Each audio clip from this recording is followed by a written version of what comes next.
This is Billy. She ate a bunch of rocks. Wish we could say she regrets it, but honestly, she seems pretty proud. She had emergency surgery to remove them, and now wears a muzzle on walks because she'd absolutely do it again. You can help cover her medical bill below. Sure, I would encourage it, but let's just note how very anti-animal liberationist of you. You're not liberatory, you we rate dogs. It's caused me to do a snip. Dog who eats rocks. It's dog who eats rocks. But let it be noted, it's not very liberatory of you to force like a, hubristic, human-centric totalitarian to force these surgeries and muzzles on dogs simply because they choose to exercise their own will. You can't comprehend, you mere human, the will of other species and what's good versus bad for other species. They have a different will. You go around meddling into their will, being a welfarist instead of liberationists on the animal thing. You shan't be welfarist, you must be liberationist. You don't force surgeries, muzzles on Billy. Let Billy eat as many rocks as Billy wants to eat, welfarist ways, in interferent, meddlesome ways, humans and their hubris. And, what other kind of sarcasm can I use here? Paternalists, human-centric paternalists, but most of all, totalitarians. Yeah. It's just a segment, illustrating why I never argue with these, pristine environment.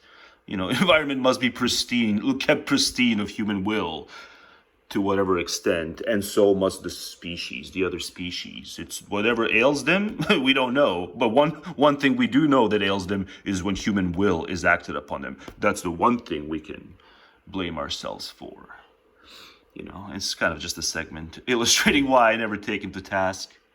I think I did once, but it just feels bad to now load the video the kind of one time I overtly took him to task, but because this is supposed to be a video against the Gestapo, but you know what? In the spirit of, Greta still being under the thumb of the liberatory crap, I would say that in the spirit of that and in the spirit of Billy, let's deviate from the Gestapo and their sycophants for a bit.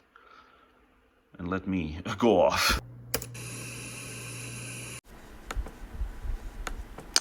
So of all the things I need to do today, this is probably the very last. I've got some time-sensitive things I need to do.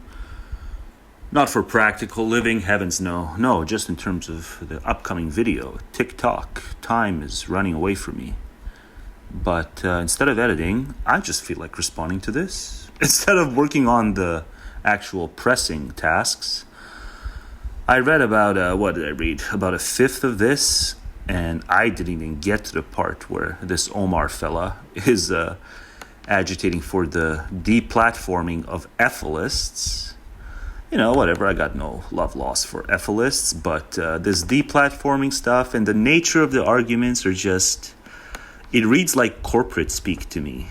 That's how long I've been doing this. And when some Johnny comes along and tries to, dunk on Efilism, I'm like, this just sounds like corporate speak. These aren't even arguments. But then on top of it, to add insult to bad arguments, Efilists must be deplatformed. What ideology has less adherents? Can you think of one than Efilism? I think even I have more viewers per video than Efilism has adherents. That's how few adherents it has. But Omar's proper freaked out. Why is Omar freaked out? Because he's part of a movement, another ideology called Aponism.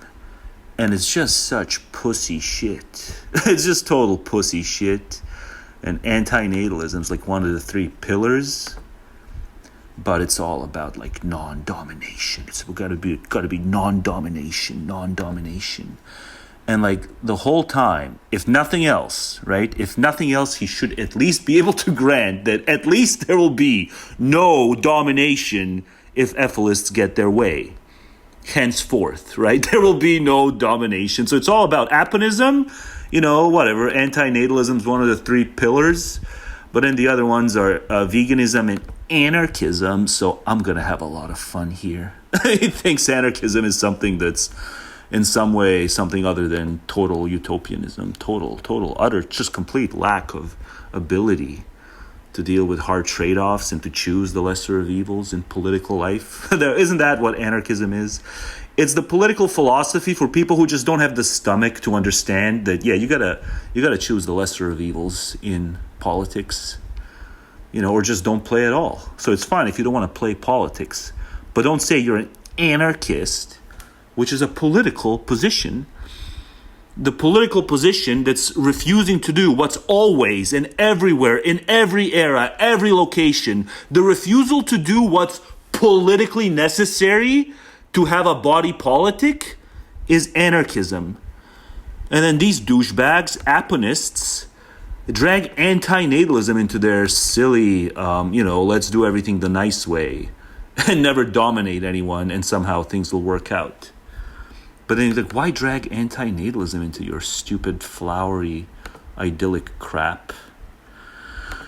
And then, just the arguments are bad. These arguments against Efilism are bad. But at the same time, then he also gets to a part where it's like he wants to deplatform them because they're that dangerous. All 22 of them. Life spelled backwards was coined in online. Hang on. Beginning. Efilism is an extreme antinatalist ideology holding that all sentient life should be eliminated to aware prevent suffering. of the extreme. The term Efilism, literally life spelled backwards, was coined in online antinatalist circles around 2011 by Gary Inmendham, Mosher II. Yeah, former Efilism arose as a radical extension is a of former antinatalism. guru. Whereas traditional antinatalists argue that procreation is unethical due to life's inevitable suffering, Efilists declare that all life on Earth, human and non-human alike, must be driven into extinction as a moral imperative. So far, this dogma reframes total omnicide as an act of ultimate compassion, claiming. So far, so accurate, but I don't think they would. I don't think they would mince words, compassionate words. I don't think it's about that. It's like they think it's 2 + 2 = 4. That's what they think their omnicide is. It's as rational as the belief that 2 + 2 = 4. No compassion needed. So more or less accurate, but yeah, they wouldn't use the word compassion. Not that I've seen them use anyway. Way to truly spare beings from harm is to ensure no beings exist to suffer. 3. Intellectual lineage.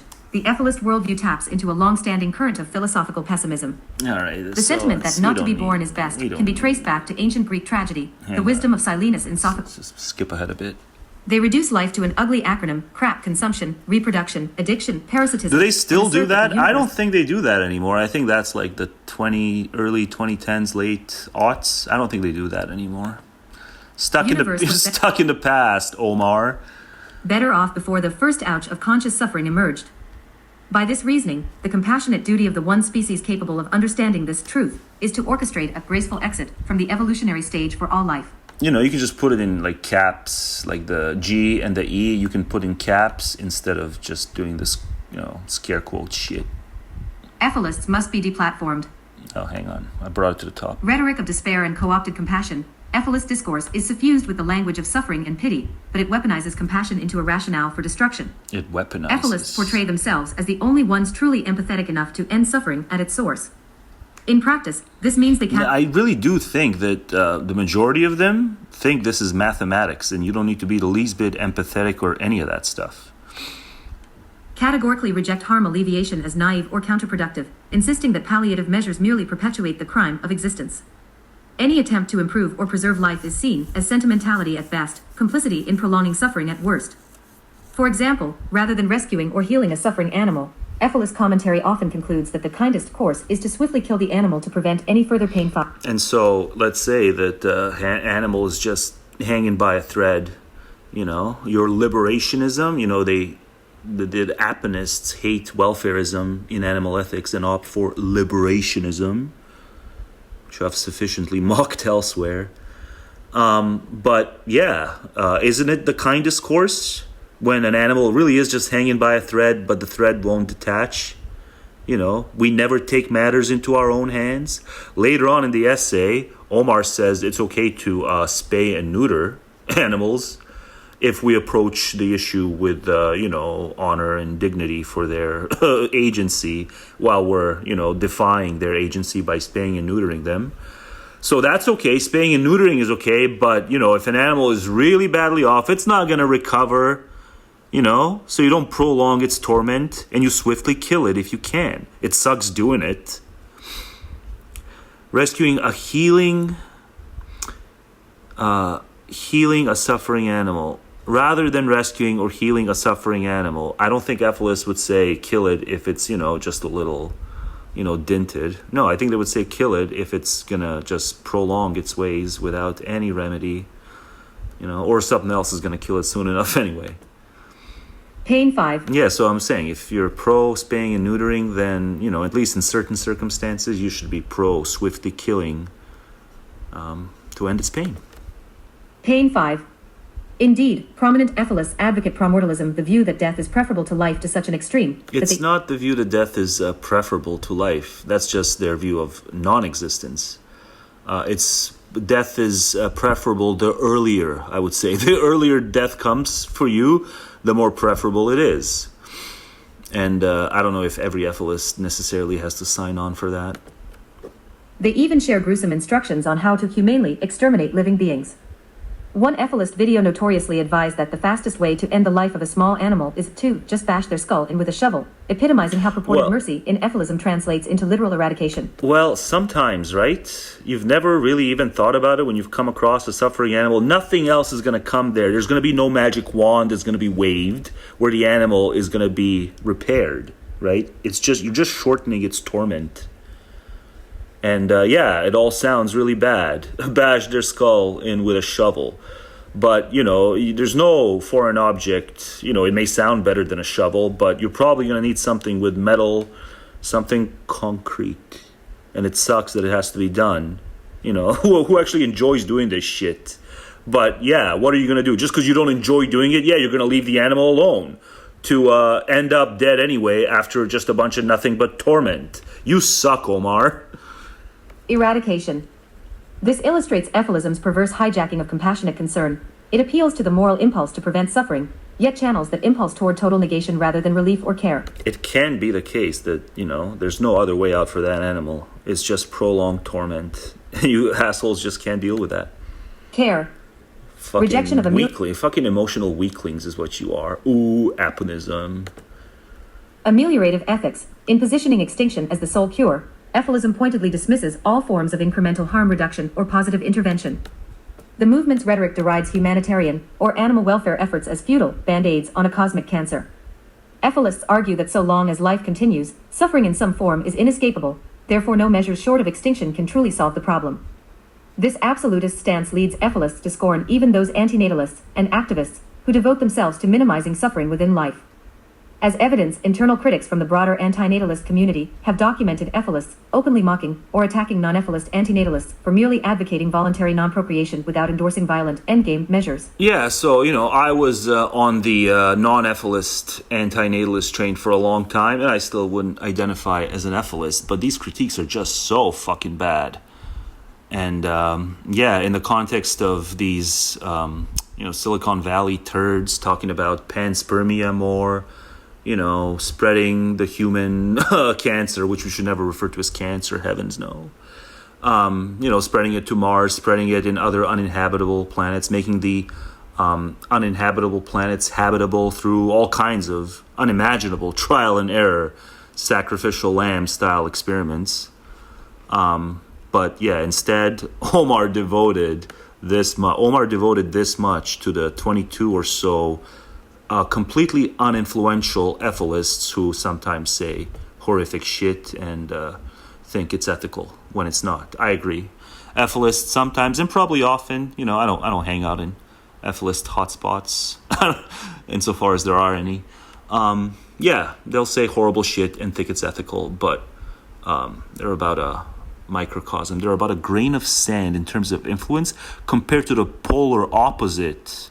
Needs more cravers, morons, make needy feeders. Yeah, Omar's far more concerned with uninfluential meanies on the internet than he is with actual powerful people who keep thinking and keep believing needs more cravers, make needy feeders. You suck, Omar. Measures.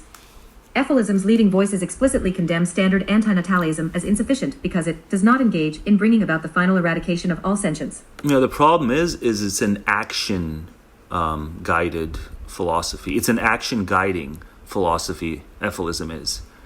You can't be an Efilist if you just sit on your ass, right? You can spout all the right points, but if you're just unmotivated to act, that itself is disqualifying of being an Efilist. So it's not even so much this antinatal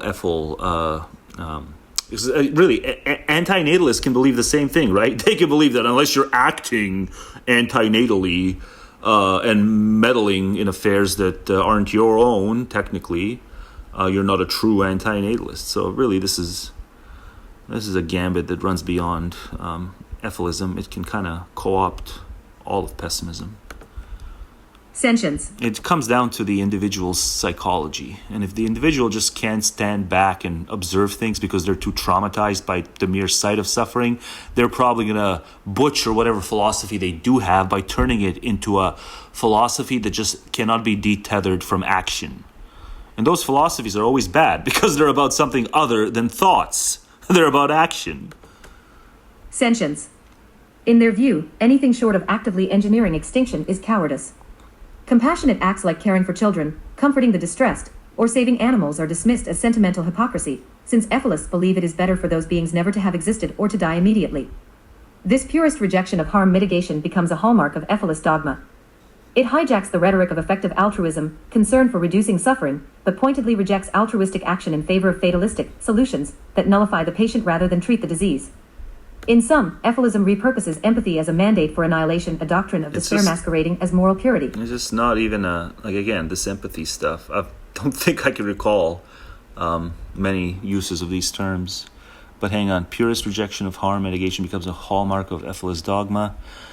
Hijacks the rhetoric of effective altruism and, a million other things that say it's all about suffering. Pointedly rejects altruistic action in favor of fatalistic solutions. Well, those solutions are still action-based, like I just explained, that nullify the patient rather than treat the disease. Well, some patients, they're crying uncle, right? They're crying, end this immediately, but they're stuck in dungeons being tortured by, some kind of Jeffrey Epstein clone fuck-ups. And so they can't even off themselves because they're strapped to the chair as God knows what is being done to them. So we don't nullify those patients. We pessimists don't nullify those patients. Yeah, if you can blow up the whole Epstein Island, at least we can say that much, right? If you can blow up the island, even if the butler on Epstein Island was innocent, yeah, the butler's going to have to take one for the team, for the suffering team. Because there's a bunch of depraved fucks and people who want to be offed on Epstein Island or something like it. Efilists must be deplatformed. Oh, God. By Omar for the Aponism Society's blog on July 27, 2025. I am doing something new here, though, right? Diagnosing Efilisms for dogma. It's hard to Efilism is an extreme do an audio and to record. It's hard to do an audio and record the lappy at the same time. Let's see. Non-domination. Non-domination versus Efilist negation. While Efilism embraces a nihilistic negation of life, Aponism offers a diametrically opposed ethical vision rooted in non-domination and compassionate harmonization. Non-domination. Aponism, as a developing philosophical movement, integrates antinatalist concern for reducing suffering with a robust commitment to the agency and dignity of sentient beings.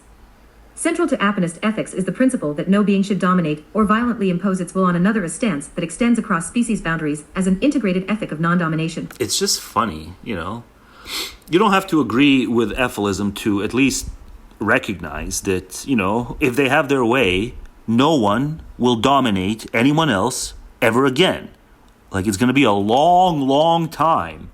If you believe time is objective. It's going to be a long, far longer period of time where no one's going to dominate anyone, once and if Efilists get their way, than the converse, right? But these Aponists, it doesn't matter. You show them the other path, the path they want to embark, where they do everything by asking, may I do it first? Even like if it's, rabies shot. You got to ask the animal first before you give it the rabies shot. May I please administer the rabies shot to you, I value the agency and the dignity of you as a sentient being. If you really don't want the rabies shot, I'm not going to give it to you because I value your dignity. What fucking dignity? Explain to me the dignity of animals. Understanding they have a moral status, they have a moral standing, but dignity is something quite different. Explain to me, what about animals, leaves them open to dignity? And in fact, I would say, explain what about 99.99999% of human beings renders them agents of dignity? No. They can be harmed. I'll respect their interest insofar as they can be harmed. But I don't see any dignity in them. And if you do, it's probably because you just want to be liked and shit. And not because it actually makes sense. Fucking pussy. Non-domination. Oh, non-domination. This framework directly challenges Efilism's authoritarian impulse to decide unilaterally that all lives must end. Yeah. Harm reduction and sentient agency, unlike Efilists, Aponists, do not seek to negate existence, but to alleviate its burdens and injustices. They uphold harm minimization as a guide. Yeah, and how's that going? They say it's a new movement. It's a developing, growing ideology / philosophy. Okay, how long has it been growing for? Because I don't know if you've turned on the news, but everything you're about to talk about here, it's not just that it's kind of being outvoted 90-10. It's not even on the menu. It's not all this shit you're going to talk. It's not even anywhere close to the actionable menu of any population, of any group of peoples that organizes and tries to do stuff, legally by organizing. Nothing.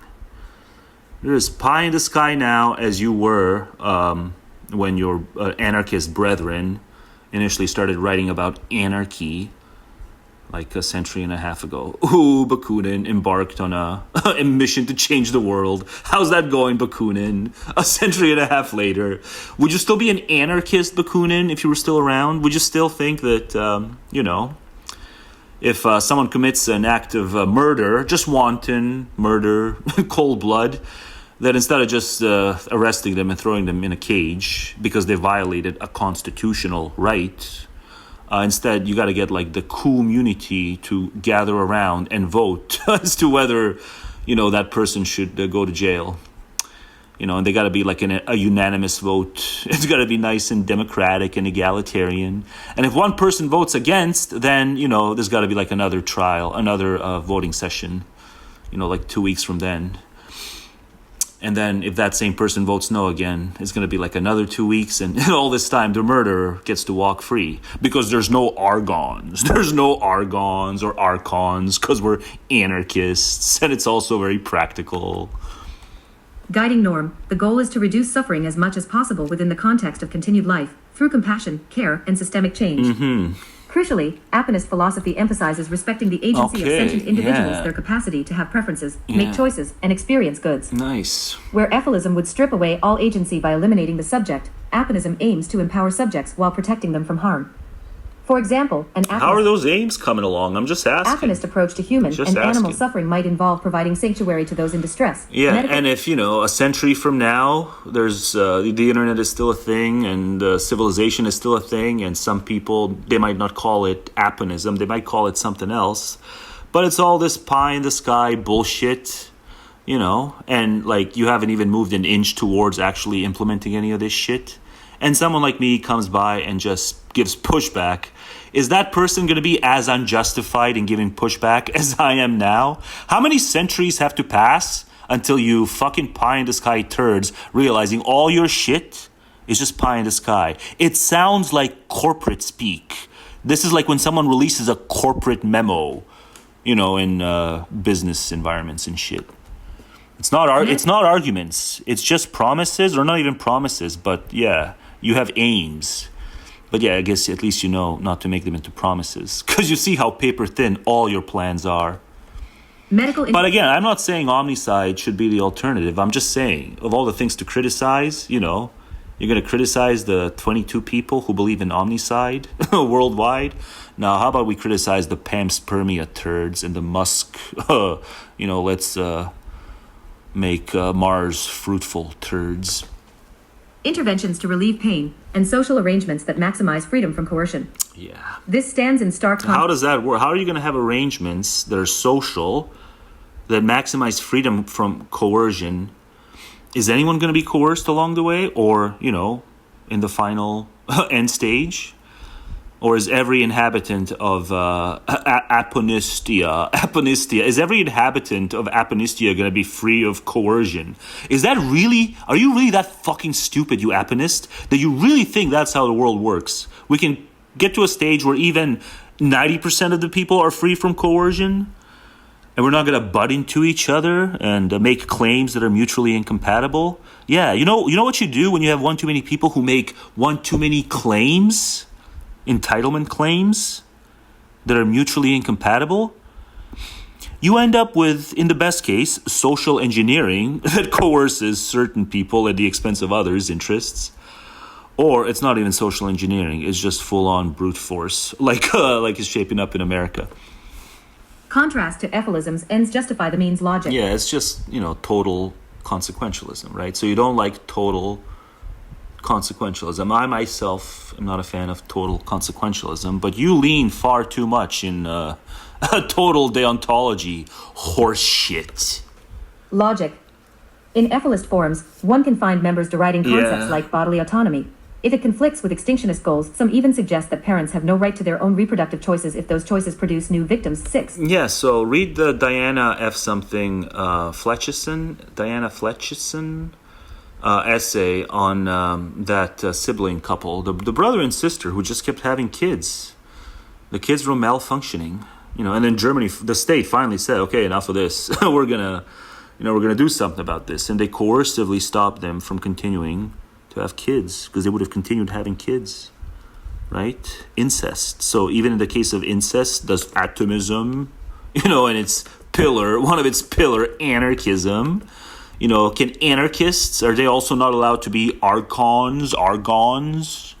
If you want to stop the crazy incestuous couple from having their next incestuous kid, are you an evil leader, ruler, dominator?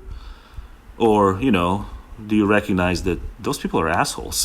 Those people are really pushing it. Fine, the typical couple, have your stupid kid, But these inbreeders that can still be found, here and there, these inbreeders, are even they, absolved from coercive correctives? Yeah, I think the Aponist will say yes. Even the incestuous folks should be allowed to be incestuous to their heart's content. Why? Because you're afraid of being hated. Even by the few incest people, you're afraid of being hated. That's how much of a fucking pussy you are. You're not just afraid of being hated by the majority. You're afraid of being hated by the minority. Because, I think the typical person would say, yeah, people have no right to create incestuous childs. But anarchists would disagree. Because they need to be liked. 6. Aponism vehemently rejects such coercive attitudes. That's the psychological... that's the psychological end game here. They just need to be liked, and they don't understand what's at the bottom of their stupid non-domination, incoherent bullshit. They need to be liked.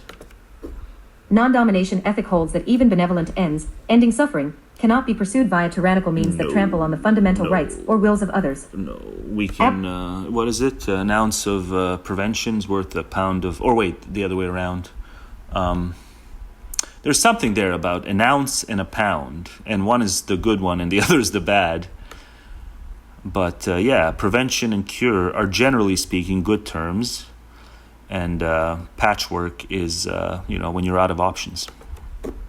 Abolitionist vegan praxis and multi-species liberation. The divergence between Aponism and Efilism is especially stark in their attitudes toward non-human animals and the environment. Aponism aligns with abolitionist vegan principles that seek to end the exploitation of animals and promote multi-species liberation. Again, how's that going? Liberation. Seek. In practice, It's a lot of seeking. I've read, newsletters like this and corporate speak and all that stuff, and there's a lot of seek. We seek to, and pathetic Sisyphean boulder pushers. You'll keep reproducing your little newsletters and your little declarative manifestos, how you seek to, century after century. You'll keep being, well-mannered and, good little temperance and good little obedience, and we'll continue seeking. We'll seek century after century. Yeah, I can understand, an Efilist to say, fuck that shit. People don't deserve my meager seeking. People deserve to fear me. Yeah, it's true, If Efilists are in it to be feared, I can kind of understand it. But I still wouldn't do it. I still wouldn't press the stupid button. But I'm just saying, sometimes these assholes deserve to be freaked the fuck out by a certain kind of feigning of saying, yeah, I might press the button. Atheists support endeavors like abolishing animal agriculture, establishing sanctuaries, restoring habitats, and developing nonviolent alternatives to practices that exploit animals. This abolitionist praxis is rooted in non-domination. Yeah. Humans have no right to oppress other sentient beings, and we must actively work to liberate animals from conditions of domination. Efilists, but not conditions of being eaten alive by other animals. Yeah, I think, if you just sat and watched, I don't want to pull up any graphic video, but there's a lot of video of animals being eaten alive. They're like stuck, they're stuck in the pond, and there's a bunch of rabid wild dogs waiting. And I forgot what it is. It's some kind of a lamb-like thing swimming in the water. The moment it steps out, the dog's going to grab it, and that's exactly what it happens. The wild dogs grab the thing and just rip it apart. And I'm pretty sure if it could conceptualize different options and different paths, and we could ask it, would you rather be ripped apart by these wild dogs or, have a human will imposed on you by, being... blown up quickly by a human Efilist. Yeah, I'm pretty sure it would choose, let's be blown up quickly by a human Efilist. Efilists, by contrast, trivialize or even deride such liberation struggles. Yeah, because you deserve it. Because you guys are pussies. Since Efilism deems all life, including animal life, a mistake, efforts to improve animals' lives or save them from harm are seen as pointless. Yeah, so I think Efilists are mistaken if they think that the just a cat purring all day and chilling is that's in dire straits. It's well fed, it's got good owners, and something like that can be said of certain of these sanctuaries where, there's no predators and they just eat grass and, drink, clean enough water, and it's doable. It's not clear that that's a net negative. A cat that does nothing but purr, it's not clear to me that that's a cat that's living a negative life. Like, remember, I stipulated nothing but purr. But the sad fact is 99.9% of animals don't live any such life. Pointless.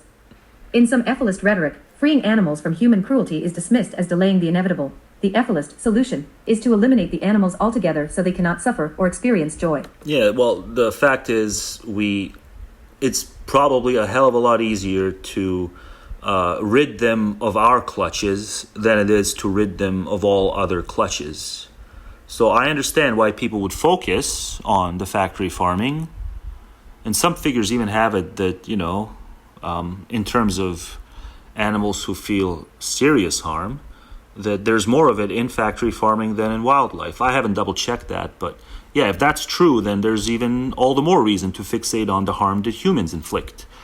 But theoretically, if later in this stupid essay you say we can spay and neuter them, then, why stop at that? If they're suffering, why not just take them to the vet and euthanize them? No, that's too much.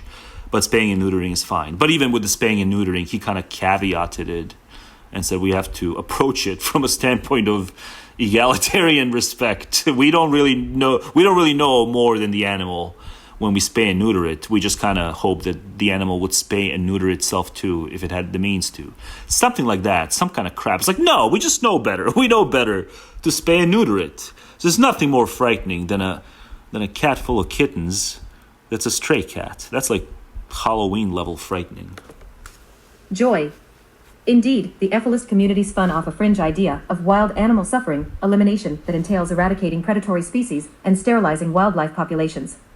Even ostensibly compassionate aims, reducing suffering in nature, are thus channeled into domineering projects to refashion or extinguish ecosystems wholesale. Yeah, so what do you think of zoos? Or zoos domineer their animals? Where it's like, it would be a high likelihood that if those animals hadn't been domineered, those animals in zoos, had they not been domineered by humans, yeah, very likely odds that it would have died, eaten alive, some kind of horrific disease, frozen to death, or these wildfires. There's a whole lot of shit waiting for animals in the wilderness. And you're just running interference for it by pretending that the only thing we can know definitively is that human will acting upon them is worse than all that other shit. The human will is like worse than dying in a fire. I don't think so, Omar. Wholesale. Aponism, by contrast, would approach wild animal suffering through less violent interventions, e.g. habitat enrichment, humane population management, or novel technologies to reduce pain, while respecting the inherent value of wild lives. The latent authoritarianism of Efilism becomes evident here. The ideology countenances massive, unilateral intervention. Yeah, so where exactly on this, enrichment is not authoritarian? A certain level of humane population management, that's not authoritarian. Using technologies to reduce their pain, all kinds of meddling in their affairs is somehow arbitrarily deemed non-authoritarian, but going beyond that, there's latent authoritarian. You're just kind of making it up as you go along. Efilists must be deplatformed. I went back up again. I didn't. An antinatalist thought was more... I didn't. It just keeps going back up on its own. Recently systematized by figures like David Benatar, who argues that coming into existence is always a net harm. 33 minutes. Harm, Benatar, 2006, maybe I'll 12. Maybe I'll do another. Efilism pushes these ideas to their bleak conclusion. But it is not enough to refrain from having children, according to Efilists. I haven't even... God, where does he get to? There's just so much here before he gets to the bad speech harm and digital ecosystems. Where is it? The philosophical case for deplatforming. Do I even need to? The demonstrable harms. Yeah, I stopped by here. I had to record on this turd, but the demonstrable harms of Efilist discourse compared to what? Look at how, in America, for example, tens of millions of people, right, talk about their political opponents, right? I'm sure he'll bitch about, Efilists dehumanize people. But yeah, but look at how far larger swathes of people dehumanize each other for far more trivial reasons, a lot of this political shit. Yeah, look at how the reactionaries and the progressives talk about each other. It's about as dehumanizing, if not more so, than the way Efilists talk about everyone else. But whatever, Efilists do suck, but I'm just saying, these guys suck more. It doesn't want to play anymore. Efilists must be deplatformed. Right. Well, anyway, I might return to this at some point, but I think I've done it enough damage.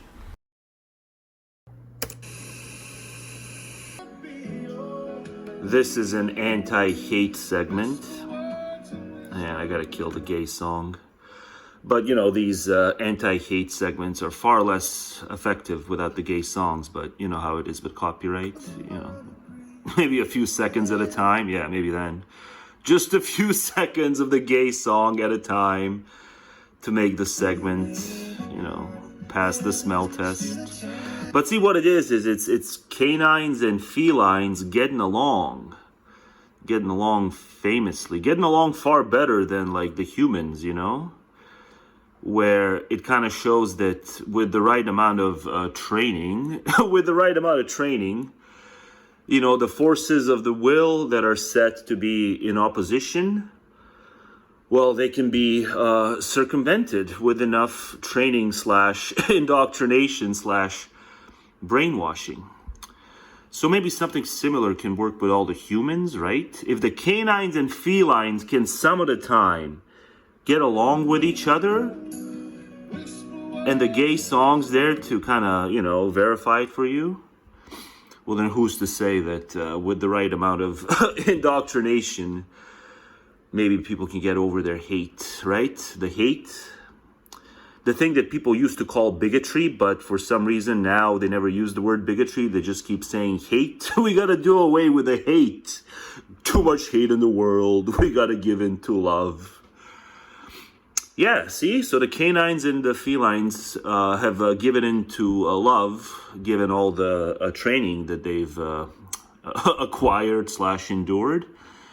And maybe all the people whose hearts are filled with hate can likewise forget the hate if they're just indoctrinated accordingly very early on in life. So that's kind of the purpose of the segment. But also the purpose of the segment is just to mock the... It's to mock the mawkishness. It's to mock the mawkishness. And why the fuck don't they ever say it's bigotry anymore? What's with this hate shit? Oh, say no to hate. No, say no to bigotry. But say yes to hate, because you can just hate the bigots, right? Like, are you as bad as the bigots? If you hate the bigots, I bet the blue sky conversation will say, yes, you're as bad as the bigots if you hate the bigots. And bigotry might as well just not even exist, right? All that exists is love and hate, according to the blue sky compilation crap messaging. Let's see what the people are saying. If mankind never attains the level of understanding as the animals we surround ourselves with, then we will have attained enlightenment. Yeah, but it's all selective, right? It's only what, like 0.0000001% of the animals do. You know, the rest of the time, as they'll be eating each other, or just, you know, budging each other out, so that you know, the ones who do the budging can have more space and stuff, right? But it looks cute. I admit, you know, animals getting along and, you know, cleaning each other and all that stuff, it looks a hell of a lot better than humans doing the same, because the animals are, you know, handpicked to be in the videos, because they're the cute animals. You know, they're not the animals with, like, you know, have their limbs torn off and shit. No, they're selected because they're cute. But the gay song will copyright strike me, so I can't have the effectiveness of the music to do my propaganda. Instead, I have to talk over the propaganda, and in doing so, ruin the propaganda and potentially ruin some of the stupid remarks. Cats are so standoffish and aloof. Have you met cats? Mine insist on multiple cuddle sessions a day. Yeah, because you feed it, but you stop feeding it and it'll go look for cuddle sessions elsewhere, where the people who cuddle it also bring it food. But, you know, despite all that, cats are cool. And dogs kind of suck because they stink. Like, literally, dogs. It's far more easy for them to stink. Like, one day without a bath and the dog will stink. Whereas cats, less so. But yes, say no to hate. All you racists, say no to hate. Because look, you can learn from the animals. And the gay song that tells you not to hate. But, you know, just inexplicably stop saying the word bigotry and start saying hate. But it's really, you know, it really works against my sensibilities then. Because I'm, as I'll say in a loud outside rant later on, probably in this video, I'm filled to the brim with hatred. It's true, I am. It's a dog, but in a few seconds, you're going to see that it's a hybrid. It's a croc dog. It's a crocodile dog. Just needs to get a bit more mud on it, and you'll see it. It's a crocodile dog, or whatever, alligator dog.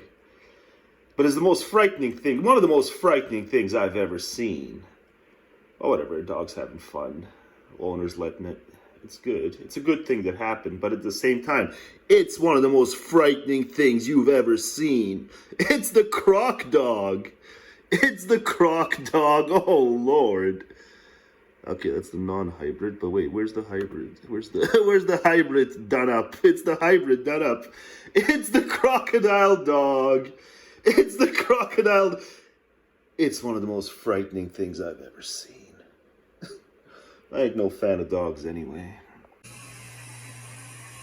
Speech harm in digital ecosystems. Effilism may have begun as a fringe philosophical stance, but the internet has given it an outsized platform and amplifying echo chambers. Yeah, I don't see that. In online I don't ecosystems, see anything in the way of the algorithm pushing any Efilist my way. Once in a blue moon, I'll go to the channels, I'll click on a video or two, and then, unlike all the other stuff, I click on a video or two.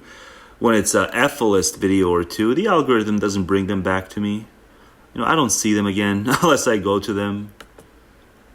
Ecosystems, So this is the propagation just, of Efilist discourse is not a benign exchange of ideas. No. It actively causes harm by fueling despair, encouraging dangerous actions. Heaven forbid anyone ever feel despair. Actions and polluting constructive dialogues on suffering. Polluting. Modern Yeah, social- you just don't like the conclusions, and you don't seem to have the temperament necessary to withstand that which you don't like in the way of conclusions. That's your problem. You can't do a catch-all calling for an entire, a clump of views to be banned because you don't like the conclusions, and you're now portraying yourself as someone who is all about it's because I don't want anyone to ever feel despair. I don't want to pollute. Constructive dialogues on suffering. By the way, where have you seen constructive dialogues on suffering? I don't see them as dialogues. Once in a blue moon, someone will write a decent paper on wild animal suffering, and again, reach conclusions that you don't like. But that's about it in terms of constructive discourse on suffering. It's not discourse. There's a few people who know how to, put together a decent paper. That's about it. What else is there? Encouraging dangerous actions. Yeah, so any specific action that is encouraged by a specific user, that user violates the TOS by encouraging one such action. Imminent. You have to have, direct, imminent, particular ambitions displayed. And then you're out of there. Right, per the TOS.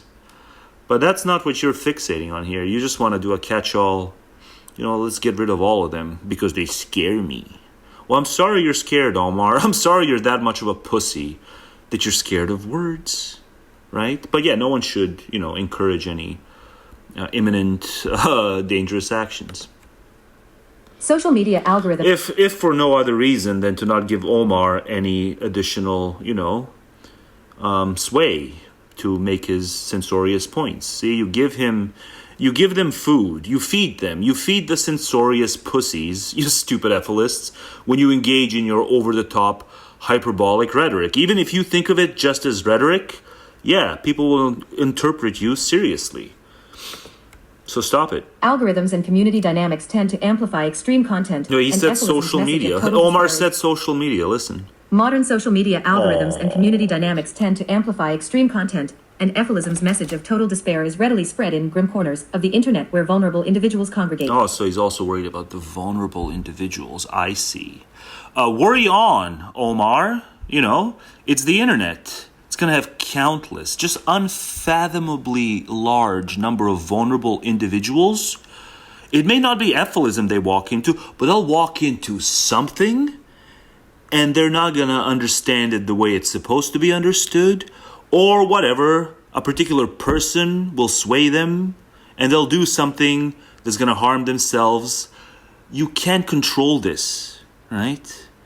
The, genie's out of the bottle. The internet's been around.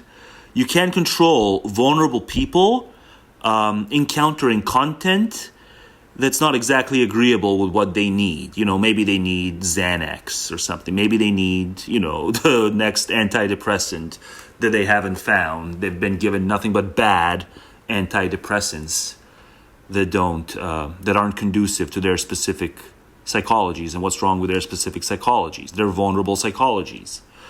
But to fixate on such a small group and to think that if you catch all, ban them all, what? Those vulnerable people will find something else to latch on to, something less extreme.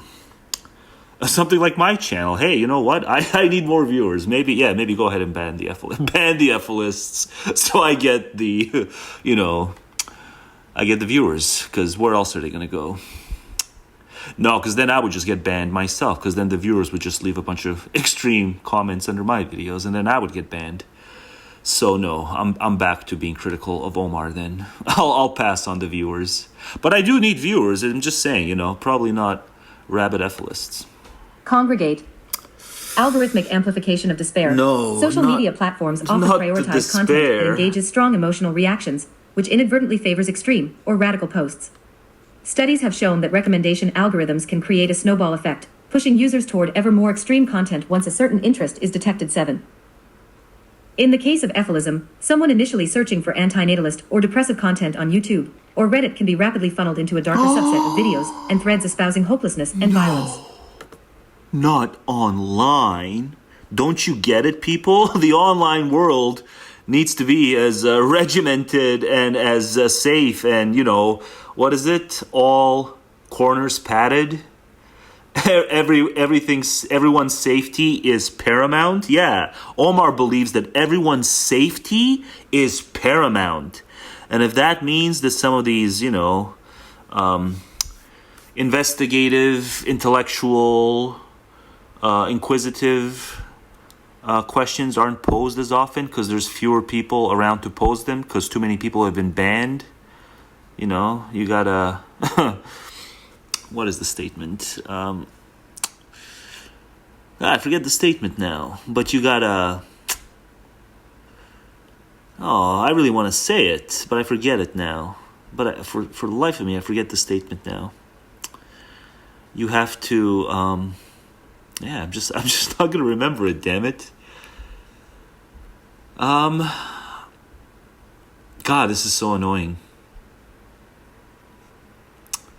Why can't my brain remember the stupid statement about, why the total utilitarians are bad? Yeah, I'll remember it later. Violence. For instance, on Reddit, the now banned /Efilism subreddit accrued over 12,000 members and functioned as an... Well, it doesn't mean the 12,000 were there to support or to be, extreme. Maybe they were just kind of anti-natalists who were one foot in the door. Echo chamber intensifying its members' negative worldviews. I don't believe there were 12,000 freaking members in the Effilism. There was a Effilism subreddit. I don't believe there were 12,000. Probably a bunch of fucking sock puppets and people with duplicate accounts. There's no way there's 12,000 fucking Efilists. There's no way that Inmendham is just that much more successful than me. There's no way Inmendham is that much more successful than me. I fucking refuse to believe it. Worldviews. Within these forums, Inmendham is a fucking success. If that's true, Inmendham is a successful cult leader. As fucking miserable as he is, he has accomplished something that I never will. He's like legit cult leader. Why is he so fucking miserable? He's a cult leader. That's like the most awesome thing you can be. You can, freak out all the fucking pussies if you're a cult leader with at least 12,000 members. But I don't think there were 12,000 members. I think there was like sock puppets and people with duplicate accounts. That must be it. But still, that means there were at least like 5,000 or 6,000 of those were legit. So still, he's like a fucking cult leader. He's successful and he's miserable. Users continually reinforced one another's belief that life is a curse, and that drastic measures, like human extinction... Well, he puts curse in scare quotes. So why you got to put so many things in scare quotes? Because you kind of fear that maybe, someone will think it is a curse unless you put it in a scare quote. See, Omar? You just don't have confidence in your opposing are logical views. Conclusions. Yeah, so the S word is never a logical conclusion for anyone. Everyone should keep struggling on. Even the terminally ill. Conclusions. This feedback loop can normalize radical despair. What the fuck is the thing that, kind of the most devout utilitarians believe that they shouldn't believe? Where you're doing the bean counting of sorts, but you know what? I'll just remember it when I do, and then I'll write it out. Despair. One hallmark of the r/Efilism culture was increasingly hateful, vitriolic language, e.g. referring to children and parents in dehumanizing slurs. Yeah, you guys just don't do yourselves any favors, you Efilists, because see, now I gotta freaking, I gotta come to your aid.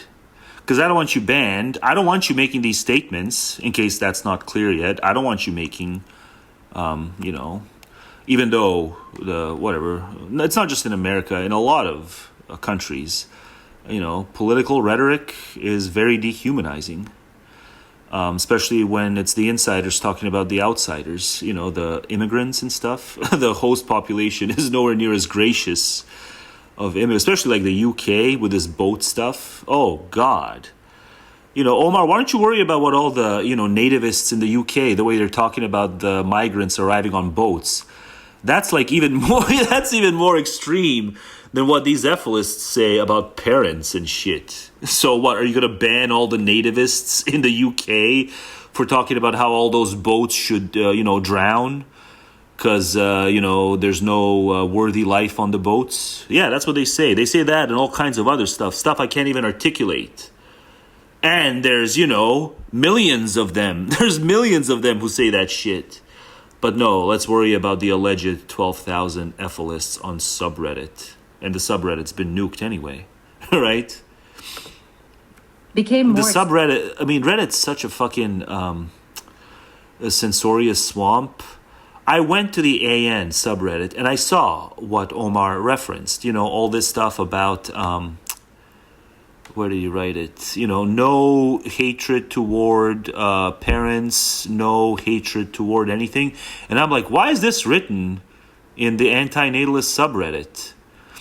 And I guess it's because Efilists exist. That's why, like, the anti-natalist subreddit has to be filled with, like, no Nazi, none of that shit. Thank you, Efilists. But Omar is still wrong. Extreme overtime.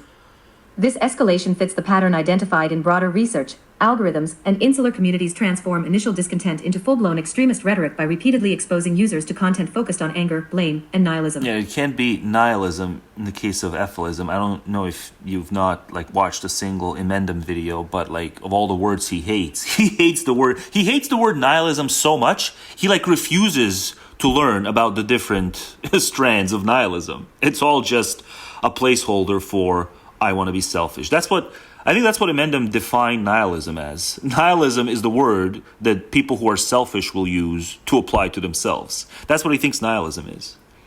But it's stupid, because Efilism can't be nihilistic. So it's stupid to call these, Efil swamps nihilistic swamps. Efilism's the most normative, pro-action, pro-judgment, harsh judgment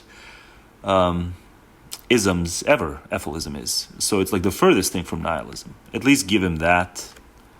Nihilism. Maybe it's existentially nihilistic. Yeah. So Efilism is existentially nihilistic, but that's about it. Nihilism.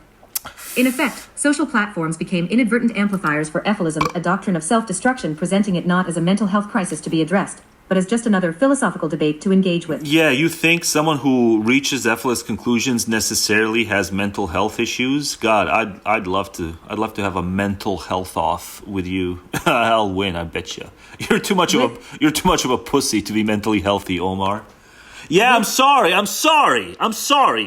These assholes deserve this. I'm excessive here, I know.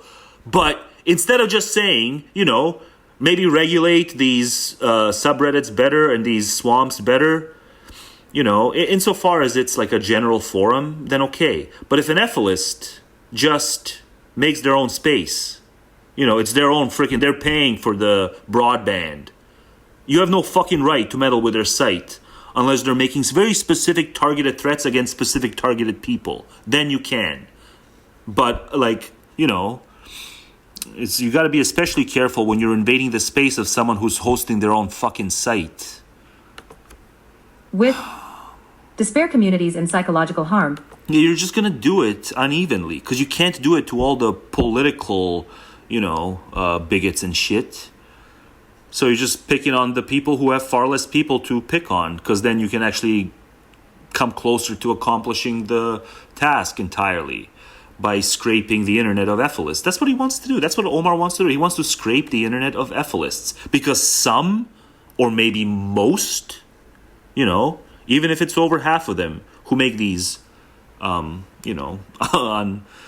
unseemly claims, they're just blowing off steam, but okay.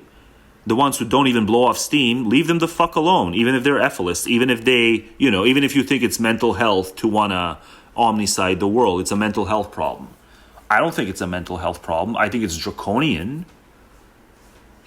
But at the end of the day, it's an ideological position, and it can be spouted just like any other ideological position. Omar, at the end of the day, you disagree that all ideological speech ought to be protected speech, and that's your problem. Harm, unlike most political extremisms, Efilist ideology explicitly courts not just anger but despair. So the fuck Online what? Efilist communities can be understood Despair is like some, it's like Christians have blasphemy, and Omar and the Aponists have despair. Despair is their blasphemy. If you fall into despair, you blaspheme and deserve to be removed from the internet. as despair communities, wherein hopelessness is valorized and encouraged. Yeah, so, what did Shop say? He who is free of hope is also free of fear. Fear and hope. Two peas in a pot. So yeah, hopelessness, you also get fearlessness. Encouraged. The cycle. Yeah, I mean, come on. People who need hope, just look at all the people who are obsessed over whether there can be hope or whether we can fall into hopelessness. Well, these people are riven by fear. They're pathetic. They're pussies. Psychological risks of such environments are profound. No, you think it's a psychological risk because you're a pussy. Profound. Clinical research on social media and self-harm has found that exposure to content... You have a G-spot somewhere, Omar. Content endorsing suicide or self-negation correlates with increased self-harm ideation. Self-negation. I think even Sam Harris does that, right? Sam Harris does the no self thing. There's no self. So Sam Harris also does the self-negation. You're going to ban Sam Harris too? Oh no, because that's a Buddhist type of self-negation. Then it's different. No, it's the same shit. Efilists must be deplatformed. Oh, I brought it up again. By Omar Formini for the Aponist Society's blog on July 27, 2025. Where is it? Oh, I went all the Efilism way is an up. extreme antinatalist ideology holding that all sentient life should be eliminated to prevent suffering. It's not a philosophical case. It's a safety case for deplatforming. You want to just pad every corner and make everyone wear freaking elbow and knee pads. Everything's safety is paramount. Okay, now I'm cycling track jokes. Efilists must be deplatformed. All right, fuck it. By It Omar keeps Formini going for the back Aponist up. I want to do Society's more, blog on July but... belatedly took action. Hang on. Amplification meets... The emergence of an anti-life Government terrorist in gaps. 2025 starkly exposed how online amplification of Efilism translates to real-world harm. In response, it platforms can. belatedly took action. It can, okay? You know why it can? Because there's no guarantees in life. Whoever said that life was fair, so why not apply your little pep talk bullshit now? Yeah, it's horrible that people do horrible shit. I wholeheartedly condemn that May 2025 attack by that guy who apparently did, credit Inmendham and Efilism for his attack. I condemn that. But at the same time, there's no guarantees in life. Whoever said life is fair? Action. Reddit administrator. Yeah, no. Life, it's super scandalous that certain types of unfairness are perpetrated by certain types of critics of life. That's next level unacceptable. But other types of unfairness that maybe a kid brings up, like, why are you forcing me to go to school, you fucking draconian turds? Then we can tell the kid, oh, I never told you life was fair. And then that kid gets shot up in a school, like in America, it happens all the time. These kids who are forced to go to schools for their own good, they get, mass shootings and all kinds of shit. Yeah, maybe Omar can do a piece on how we can seek to end mass shootings by seeking to peacefully confiscate all the guns of the unpeaceful, mouth-breathy militia types who are not responsible gun owners, even though they fancy themselves as such. And those guns end up in hands that aren't their hands, and then that person shoots up a school. But that's no reason to fall into despair. Those kids should just be told, go back to school anyway, because you have a lot of learning to do, because you got to be productive when you grow up, because life's not fair. Administrators shut down the r/Efilism subreddit within hours of the bombing news, and other platforms similarly began purging Efilist content. I'm sorry that happened. I'm sorry some Efilists are stupid and irresponsible, okay? But there's no shortage of other people who have far more influence in society who are every bit, if not more, irresponsible. They are more irresponsible. Because with great power, which we now know is great influence, right? Influence is power. Attention is power. So there's a lot of people who have far more attention than Efilists, and therefore have far more power than Efilists. And with great power comes great responsibility. So lay off the fucking Efilists and set your sights on some other, musky figures who are platforming all kinds of odious figures on their Twitter. But don't even fixate on that. I'm not even saying, censor, make Twitter as censored as it used to be. I'm not saying that. No, everyone's safety is not paramount. That's the fucking truth. What's paramount online is that we get on a similar enough wavelength so that we can actually communicate and, do the discovery of eternal truths thing on a more, comprehensive level. That's paramount on the internet, if you ask me, Omar.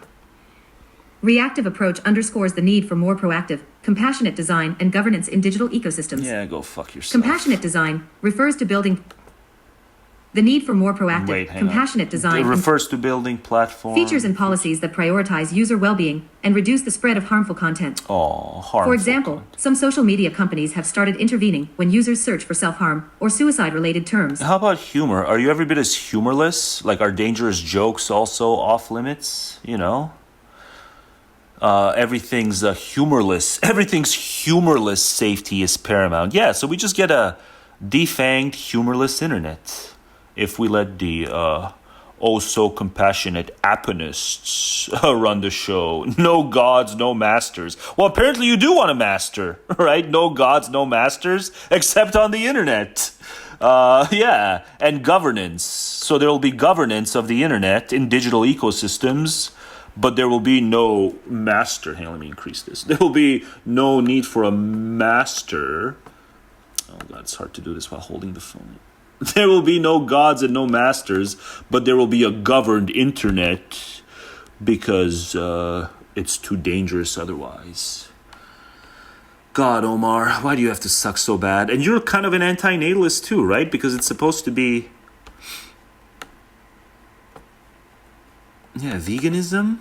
Which he actually said in a write-up on veganism. I don't know if it was Omar or someone else, but he actually said, meat from roadkill is also off limits because it's a rationalization. You're not respecting the animal's dignity if you eat it after it's been turned into roadkill. So yeah, absolute, complete religious veganism, deontological veganism bullshit. But, anti-natal too. So I think Omar is the most... pro-censorious anti-natalist I've ever, whose essay I've ever had the misfortune of reading.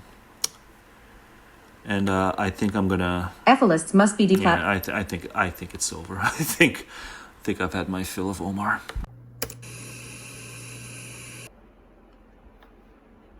It's just a question. One wonders if the question is even permitted as per the Aponist Society.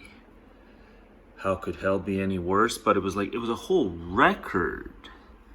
But then there's some naughty, despair-laden lyrics in the record. I queued them up. You want to see?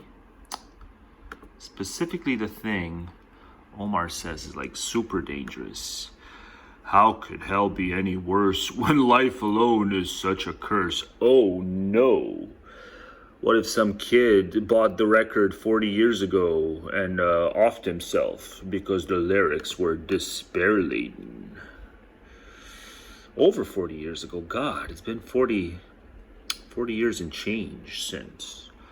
Fuck Armageddon. This is hell. Not suggesting it's anything like their best work, but, gotta give props to pessimistic lyrics. But certain members of the Aponist Society, if not all of them, would try to retroactively ban the record because it may cause some SoCal punks to fall into despair. Or anyone else who eventually gets around to the record, as luck would have it, like I did. But it didn't cause any despair. Not over here. it just caused me wanting them to re-release it. But to re-release it and have Greg's aged voice sing it. But they remaster it and they re-release it with 18-year-old Greg singing. And I'm like, I want it re-released, but I want modern Greg singing it. But they didn't do that. But anyway, the Aponism Society suck for being so damn censorious. or Orwellian level. But also, you gotta love the record just for that art. They had some really spooky art. But it's, there we go. Yeah, right here. Spooky BR art. Spooky art, yeah. Witches coming out of graves and shit. Maybe you ought to ban the record for that reason too. But, if the Aponism Society doesn't get around to it first, I'm sure Fraudster will. Fraudster, who's not even religious, but would just ban it for the sake of staying in the good graces of the only people who can keep him on the outside, is the stupid Christians. Yet compassionate stance. No, you know what? By writing articles, op-eds, or creating videos that dismantle Efilist logic, pointing at... dismantle you. No more, Clara. No more Clara. We need something. Let's see. Jeppe? No, that's Danish. We need to give Omar something proper. Because Omar just gets... There's no more recording the Lappy either. Omar's just gotten way too ridiculous. He's... What is it? 1/3? Aponism is 1/3 antinatalism. But Omar works against antinatalism. Omar, the 1/3... antinatalist as an aponist, but then twice here. I just want to change it to something very foreign very foreign sounding. Oh, where are the foreign sounding names? Sagar? Let's see if Sagar is a foreign sounding sound. Pointing out its self-defeating contradictions and latent authoritarianism, scholars can inoculate the broader public against simplistic doomist thinking. It's not foreign sounding enough, but yeah. Efilism is simplistic. Doomist. He called it doomist. Doomism? Doomerism? Yeah, parts of Efilism, yeah, you can say are simplistic. But this level of Orwellian, we're the non-dominators who are going to justify the censorship of Efilism. That's you're Orwellian. Where's the Orwellian accent? I want to find the Orwellian accent. Come on, where are the foreign accents? Lorenzo? Tiki. For example, one could draw on Benbare's critique of antinatalism se emptiness of opting out 4, or on humanist philosophies that... No. Then you need to see it. It's too foreign. Let's see Nicholas. Nicholas will read it well, I'm sure. No, I'm gonna have to read it. What did I do? What did I do? Why is Nicholas doesn't even read it in English? Nicholas doesn't even read it in English. God. Fenna. Videos that dismantle Efilist logic, pointing out its self-defeat. Hang on.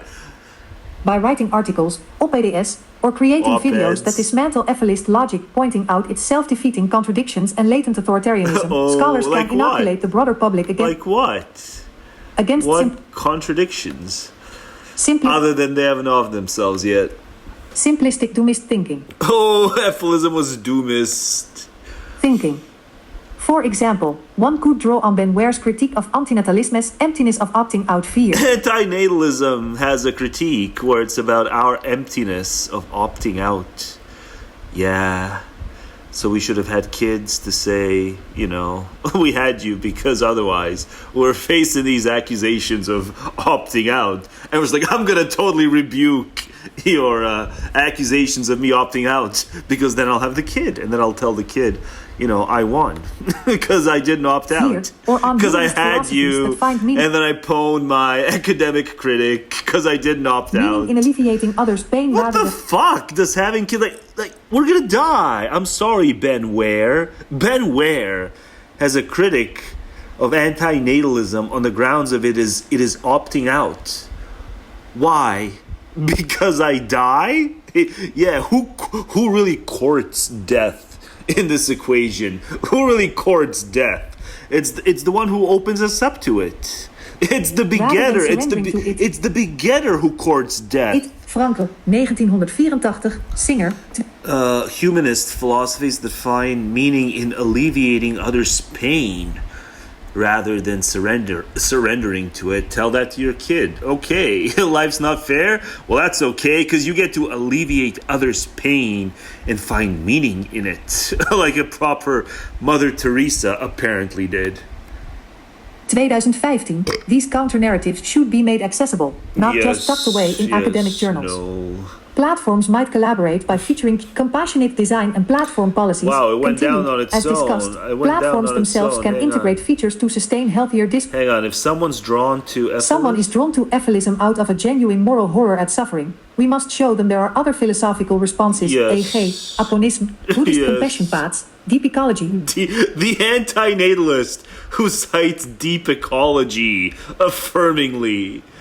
Ecology that confronts suffering but cherish life. Yes, the antinatalist who cherishes life and criticizes Efilism. In doing so, we recapture the audience that might otherwise be seduced by Efilism's stark narrative. No. Compassionate design and platform policies, continued, as discussed, platforms themselves can integrate features to sustain healthier discourse long-term. Yes. Expanding on Pinterest's model, every major social We're gonna have you as censored and as in shackles as you would be had you ever been stupid enough to go to Pinterest. Social media site could implement automated checks for despair-laden content. Oh, despair-laden. You can't make despair-laden content. User posting, I wish I had never been born, or I want to die could be gently nudged with a private message offering resources. E.g., it sounds like you're in pain. You're not alone. Yes. Here are some resources that can help. So the thing the antinatalist wrote, apparently, let's just return to that. I'm going to play this again. You know, this is written by an alleged antinatalist as part of what ultimately makes up Aponism, as per the Aponist Society. Listen to what he suggests here. A user posting, I wish I had never been born, or I want to die could be gently nudged with a private message offering resources. E.g., it sounds like you're in pain. You're not alone. Here are some resources that can help. This kind of empathetic interface design treats users as vulnerable humans first, not as content generators. Yeah. This is why you guys are pussies. You guys just can't imagine. You know, views that seem like they're riddled with despair. But then, you know, a man can be a vet, right? You know what happens when a man is a vet of that which the newbie views as, ooh, it's despair. Yeah, a man who's a vet is indestructible in some ways. And you'd have to be a pussy as a man to not see it. And to argue for content moderation because, oh no, not despair. Additionally, content moderation teams should be trained to recognize Efilist patterns, the co-opting of humanitarian language to justify harm so that they do not mistakenly allow such content under the guise of philosophical discussion, when it actually violates anti-incitement rules. By remaining vigilant and proactive, platforms act not as censors of legitimate debate but as guardians against known harm trajectories. You hear that, you fucking Efilists? You better start, straighten up and... at most make a edgy joke here and there, but that's it. Trajectories. Yeah. The case of R/Efilism's banning is instructive. It was only after the worst outcome occurred that action was taken. Oh God, it was in bad. The future, I do condemn it. Applying predictive governance could lead to earlier intervention when smaller warning signs, e.g. a spike in violent rhetoric in a community, appear, thus preventing tragedies rather than reacting afterward. Yeah, see, the iron fist.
real conversation that needs to fucking take place. I challenge the world to defeat my philosophy. I am defending a conception, a construct, a mental understanding of the universe. Okay, the world we live in. It is not my morality. It is Retro an idea. It is a M equals WC squared fucking squared. It's a fucking goddamn intellectual equation. It is something everybody can see or not see. It is something you can evaluate. A construct, a mental understanding of the universe. Okay, the world we live in. It is not my morality. It is a idea. It is a M equals WC squared fucking squared. It's a axiological mathematics. Fucking goddamn intellectual and it's drama. Apparently, it's under the drama. Why do you file it under drama? It's pretty intense here. But it's retro Gary compilations. Or not see. It is something you can evaluate. It is not some personal goddamn morality dependent on Gary being the one who owns it and who enunciates it. Fuck that. There are truths in the universe. You can say the universe has no truth. The theory of guy went hard. He mellowed right around the time Trump started mellowing. Maybe a bit before, but yeah, Guy used to go hard. Natural selection is ambiguous mush. It is psychological babble. It has no meaning. It didn't really happen that way. The Earth does not revolve around the sun. It doesn't do anything. There's no truth. There's no truth to be defined. That is bullshit. What I'm saying is that there's an objective reality and there's an objective true fucking morality. The whole thing is one thing. The whole thing is a description of reality. Okay. So go ahead and debate the philosophy, but playing word games and saying that one is synonymous with draconian preaching and the other is synonymous with learning is just fucking bullshit. Gary, what do you think of constructivism in metaethics?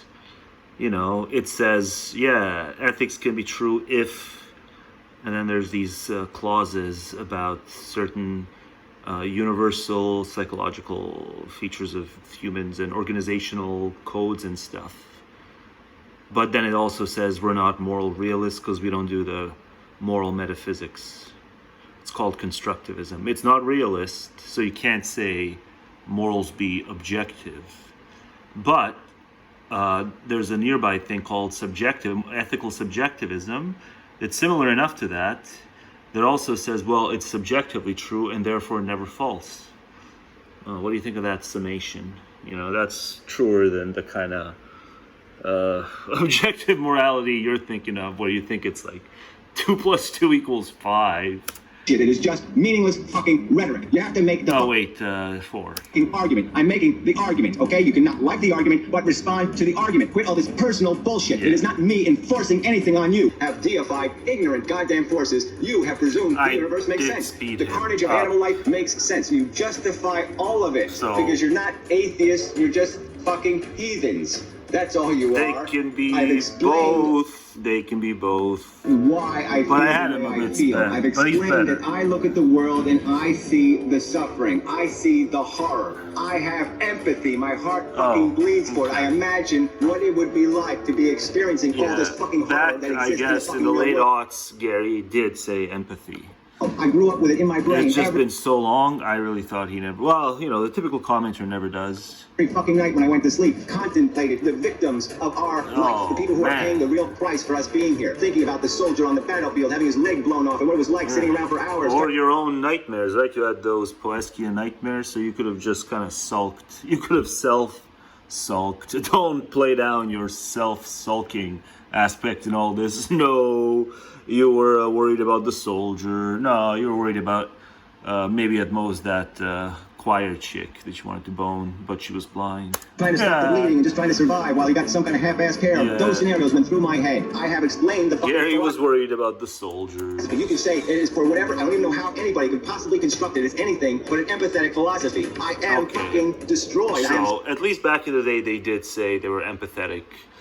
But man, it has just been that long. Horrified, I am annihilated as a human being by the fact that there's this huge volume of fucking blood that we're playing in. I will sit there and be the first to crucify me. You can rub me into the dirt, you can destroy me, you can wipe me out, you can puke on every molecule I am made of. And if my fucking understanding is true and accurate and it wins the day, then it will be worth it to me. I'm looking for nothing from this. Secular Jesus. Exemption from your insanity, from you fucktards who keep investing secular messianic a pseudo-intellectual complex system that is fucking broken. It is fundamentally broken. There's no winners in this fucking game. The best you do is satisfy half your fucking desires designed by your fucking DNA molecule, you dumb fuck. You are owned by a molecule. Some call it the will. For Christ's sakes, I am defending intelligence. I am defending using some fucking logic and looking at this insane, sick, crazy-ass equation that you are all investing in and saying, hold on, stop, wait, you have to stop and question what the fuck this is that we're invested in.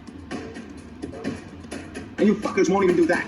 Advocated philosophy. I've cited terms. I've said inner asshole. I've called it the ape. I've called it the lizard, the ape, and the intelligence. Coined the phrase bacteria with fucking brains. That's right. That's what I believe. But I don't believe I'm exempt from it. I don't believe that I'm any better than that. The only thing that makes me different is that I'm... I do. It's not a one-way street. I go hard. If I was off, I would not have gotten this far. I go hard. I go hard. I go hard. I'm familiar. Yes, you are hard. Mr. Trump, some have suggested that you refuse to release your tax returns because of your extreme privacy concerning your hobbies. So It's can you premonition. confirm or deny this list of personal pastimes? It's Because premonition. Trump, some She have said suggested it. that you She refuse said to it. release your tax Got it. returns because of Got your it. extreme privacy concerning your hobbies. Yes. So can you confirm or deny this list of personal pastimes? Yeah, I guess so. Fingerboarding, Underage girls. Underage girls. Underage girls. Underage girls. Ivanka Trump.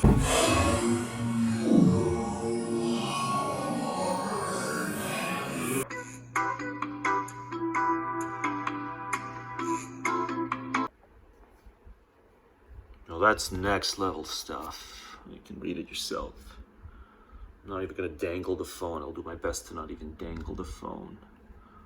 You know, I don't get it. I'm sure the other side's saying, no, that's not what we did, but I'm not gonna do them the courtesy. The GOP is holding people hostage as per Raider. Yeah, let's echo it, because, you know, GOP doesn't deserve the courtesy of checking their pushback. But let's play it, because apparently it's on video too. You know, I haven't forgotten about Raider. Raider still finds the crazy stuff, the wild stuff going on. South Side. Your job. You're enabling fascism and Nazis. They're holding a single woman alone. But also, he's about to use the P word, so this is why this is going in this. Because I'm not the only one who uses the P word disparagingly. That's a female abuse going on in there. It is. What's Joe, wrong with what do you? you want to say anything to anybody? Fight for democracy. Damn Y'all need to stand up for democracy. damn straight. We're losing it fast. You guys are pussies. Thanks to all the Ooh. Democrats that stood up. See? Is it bad when everyone does it, or is it just Guys are bad? pussies. Thanks to all the Democrats. Is it only bad when I do it? Guys are pussies. Thanks to all the He Democrats. hesitated for a sec. I did. Pussies. Guys are pussies. Guys are pussies. Guys are pussies. Thanks to all the Democrats I didn't hesitate even for a split second. that stood up. But I didn't watch from here on out. I just, you know, I heard him call them pussies, and I'm like, oh, I must defend my earlier self in the video. It's not necessarily a toxic thing, because the guy who's fighting the fascists just yelled it out, so it's not a toxic thing to say. They are pussies, right? There's so many pussies to go around. Pussies in uniform. I am so excited y'all are here. We were It's- just over there on the boring side. Did you see the people leave? People just left the stadium. They There's just... no chance of passage. The stairs had audience, and then Granny speaks, and the stairs lose audience.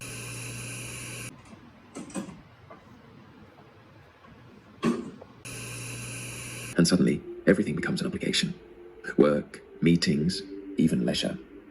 It is as if the soul had been Leisure. anesthetized, and you keep functioning.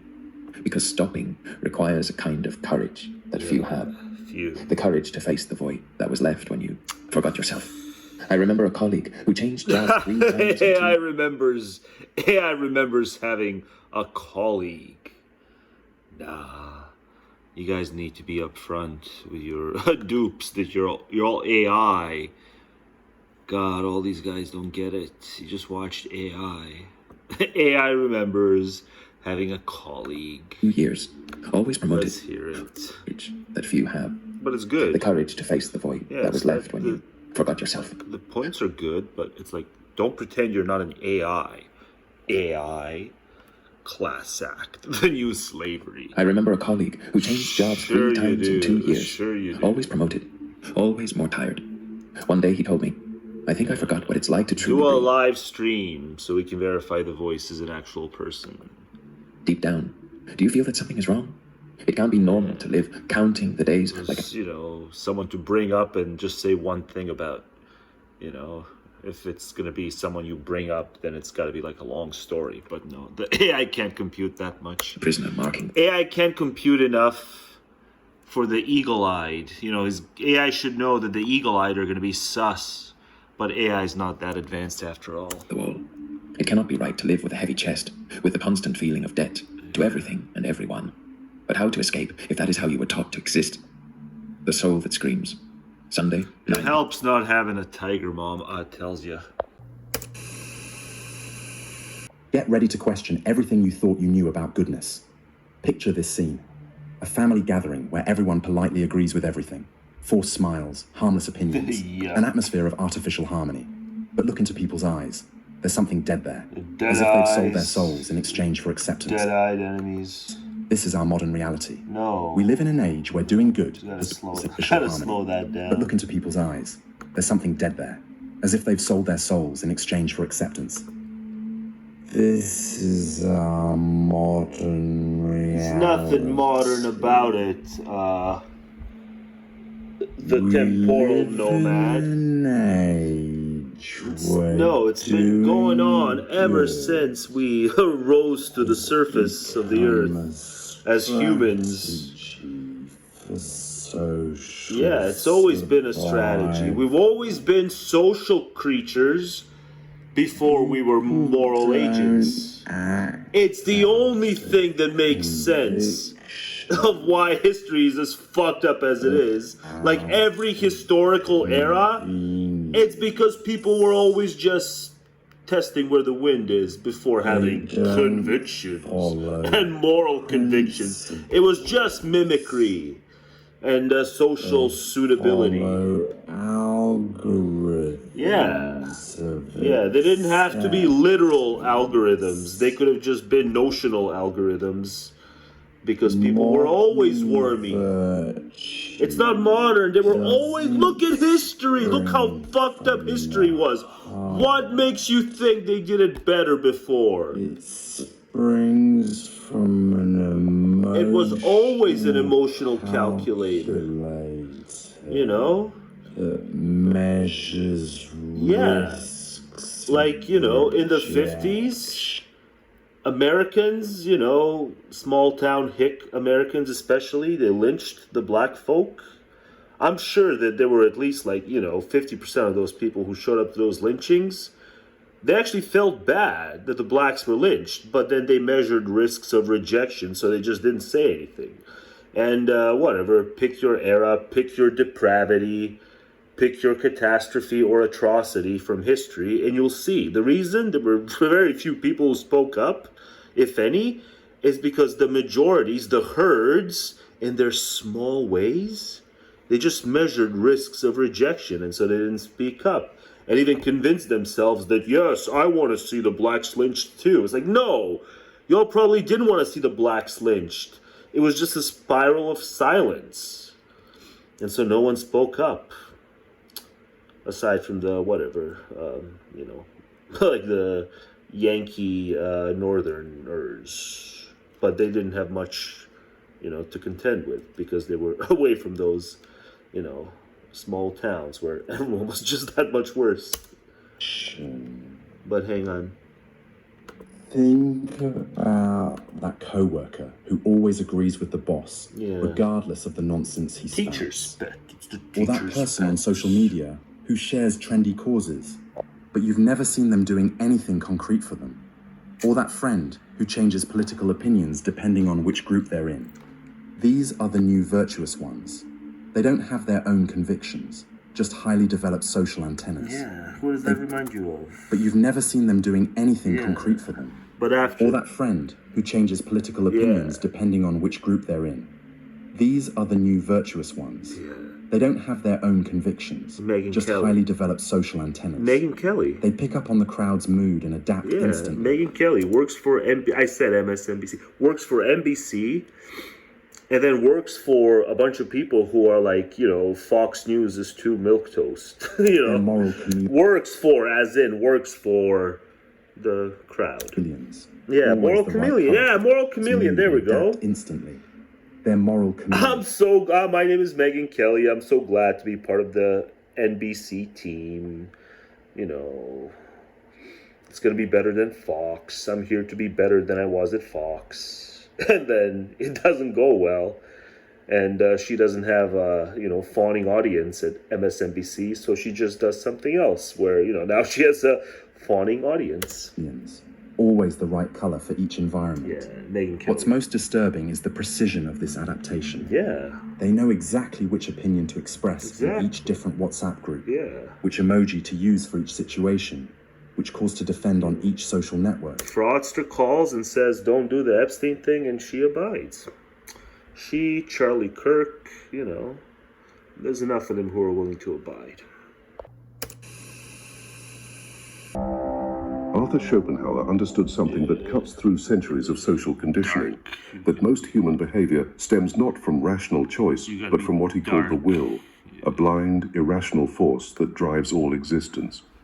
And the man who sees this force operating, who recognizes it in himself and others, becomes the most dangerous person in any room. No. Not because he wants to destroy... Sways thousands and preferably tens of thousands. Then he's dangerous. Sways and motivates. Keep having to explain to you AIs, that's the dangerous part. They haven't fine-tuned you yet. You think it's dangerous to just get it. No. You gotta get it, and you gotta get the world to get with it. But it's harder to get the world to get with it than it is to get it. But if you're not even close to getting the world to get with it, like even one little chunk of the world, like a cult, then you ain't dangerous. Anything. But AI will tell you you're dangerous just if you get it. Listen. Who recognizes it in himself and others becomes the most dangerous person in any room. So many. Not because he wants to destroy it. I guess there aren't that many dangerous people even on that front, because no one gets the will. But because his very existence proves that awareness can triumph over unconscious compulsion. Yeah. You know this feeling, don't you? That moment when you're surrounded by people yet completely alone. Not because you're unsocial. Because they don't get the will. But because you're watching a performance where everyone has forgotten. They go, oh, it's volition. They're acting. If I deny volition, then I deny life. That's about as far as the thought process goes. You shan't deny life. The deep thinking... So give in to the volition, but then scold all the psychopaths and other debaucherous ones who give in to volition, and it leads to overt glaring harm. Then scold them, but certainly, don't play any chess with it. Man doesn't just see this performance, he refuses to participate in it. Yeah. And that refusal, that quiet, steady rejection of society's most fundamental assumptions, makes him a living threat to systems built on unconscious participation. Yeah.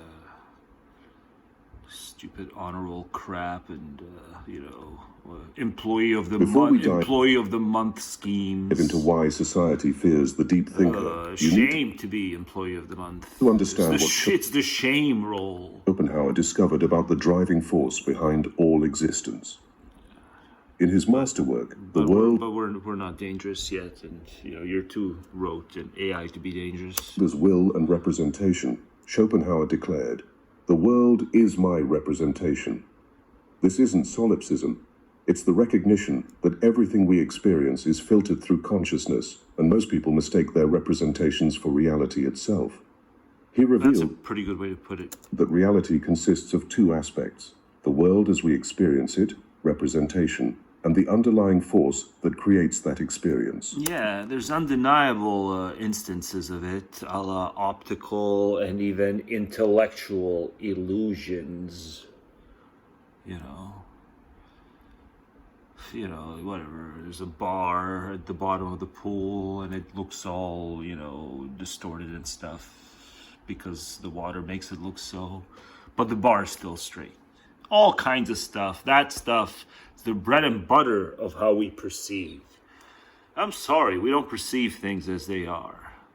Objects be something else unto themselves. You don't have to believe it's noumenal, but, it's not identical to what is phenomenally apparent. Will. This will isn't personal or conscious. But then Schwab also adds that, it's got to be will. I think he said it because, something's got to be manifestive. How do you explain the world? It's something that is just manifestive. It just manifests. And what just manifests? It's needs.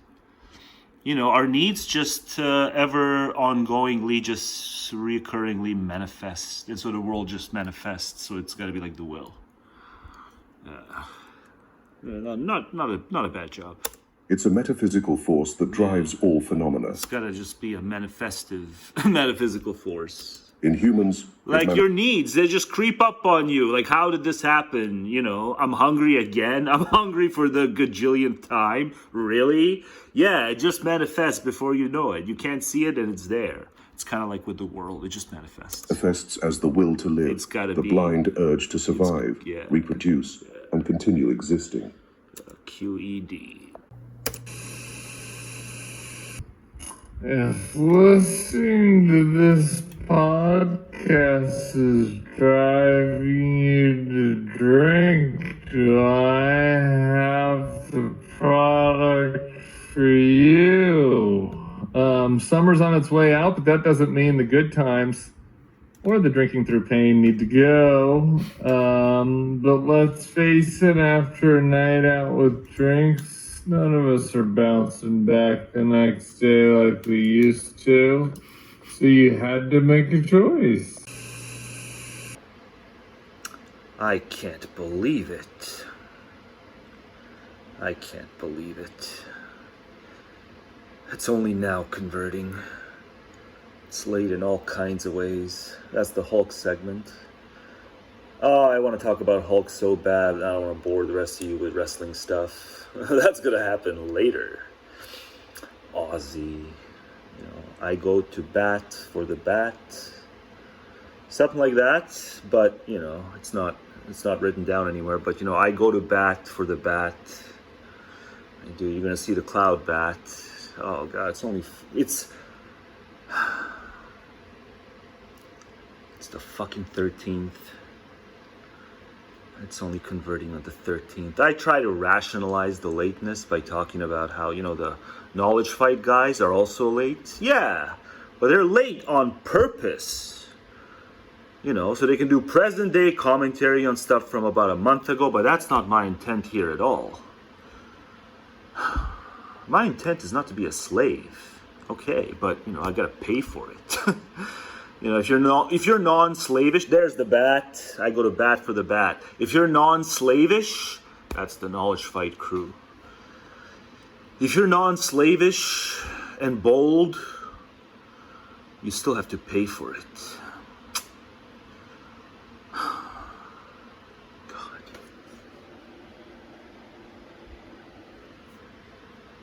I guess it doesn't matter.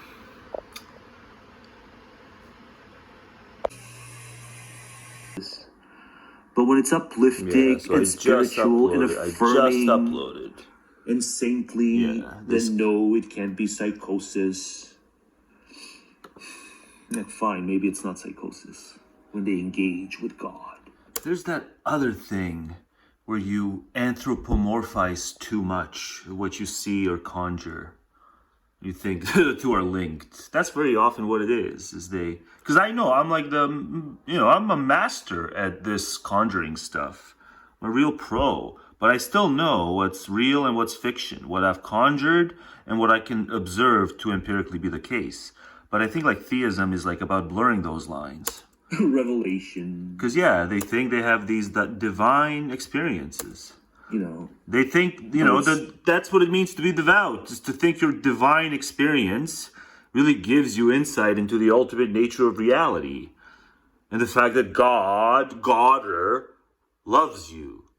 You needed Father to love you. You needed God to love you. So in the end, we can just say you need Godder to love you. Men who need Godder. It's one or another type of madness they fall into. Yeah, it could be that condition though, which is a type of madness. Polygonomia. If I find the text, I'll inject it.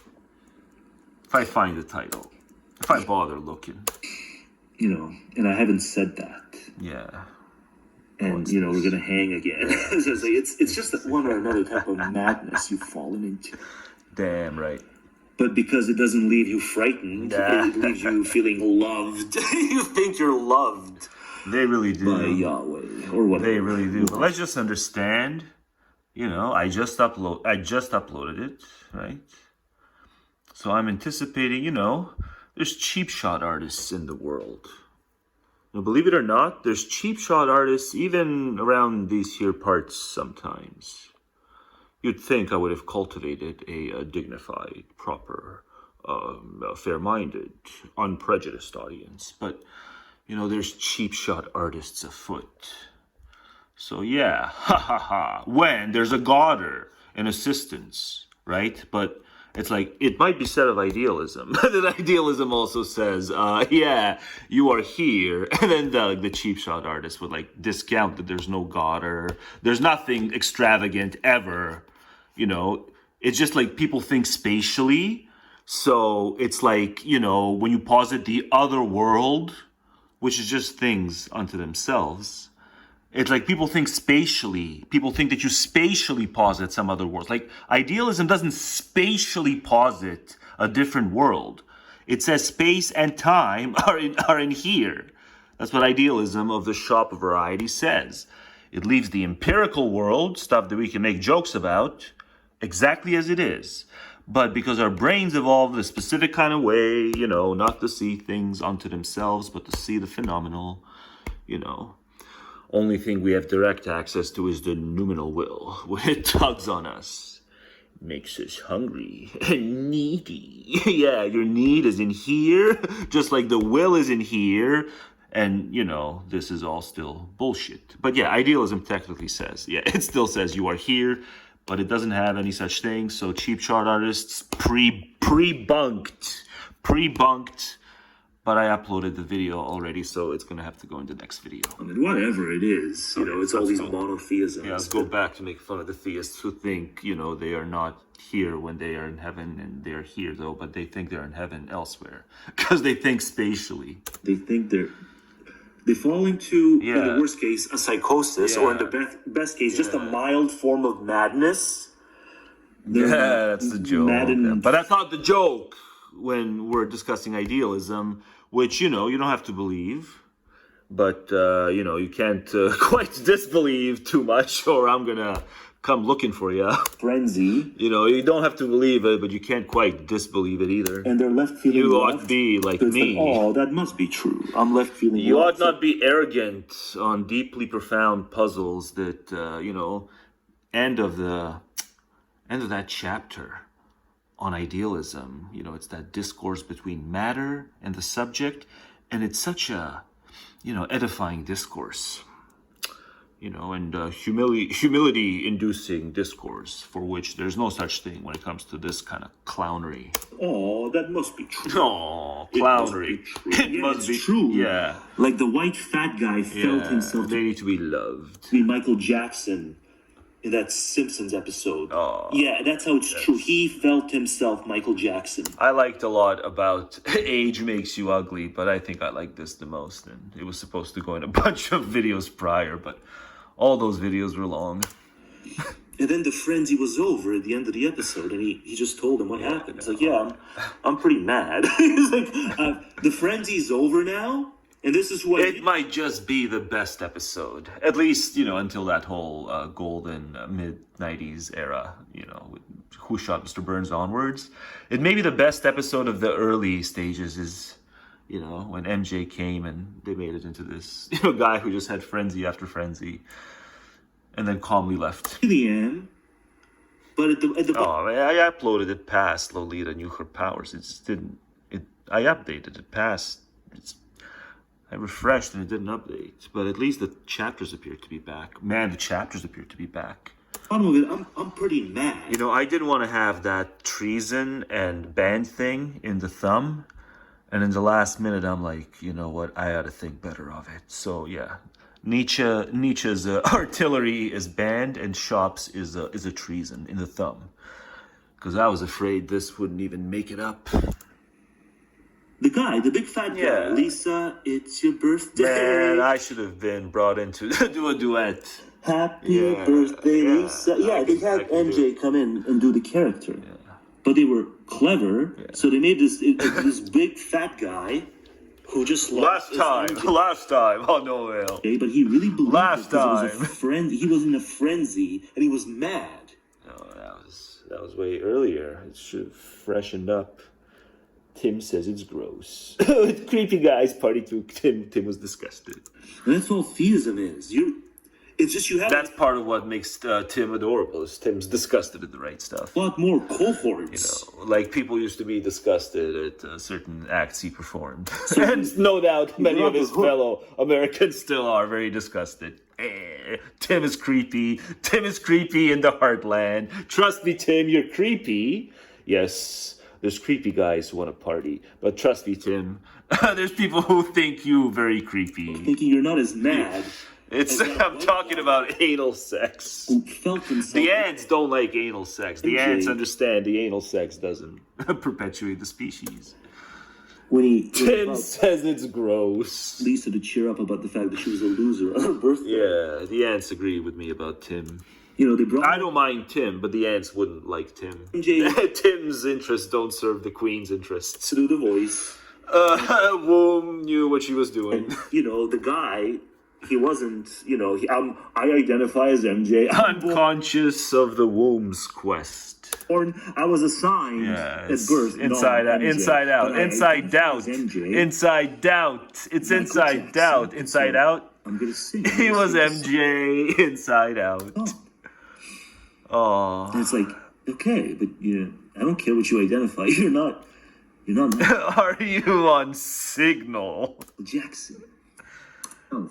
Yeah, but it was a banned episode. Can you believe it? It's a banned episode on Disney Plus. It's a banned episode.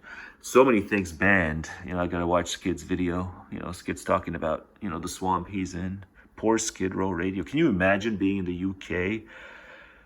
Like, being in the UK, it's like even worse than being here. That's how bad being in the UK is.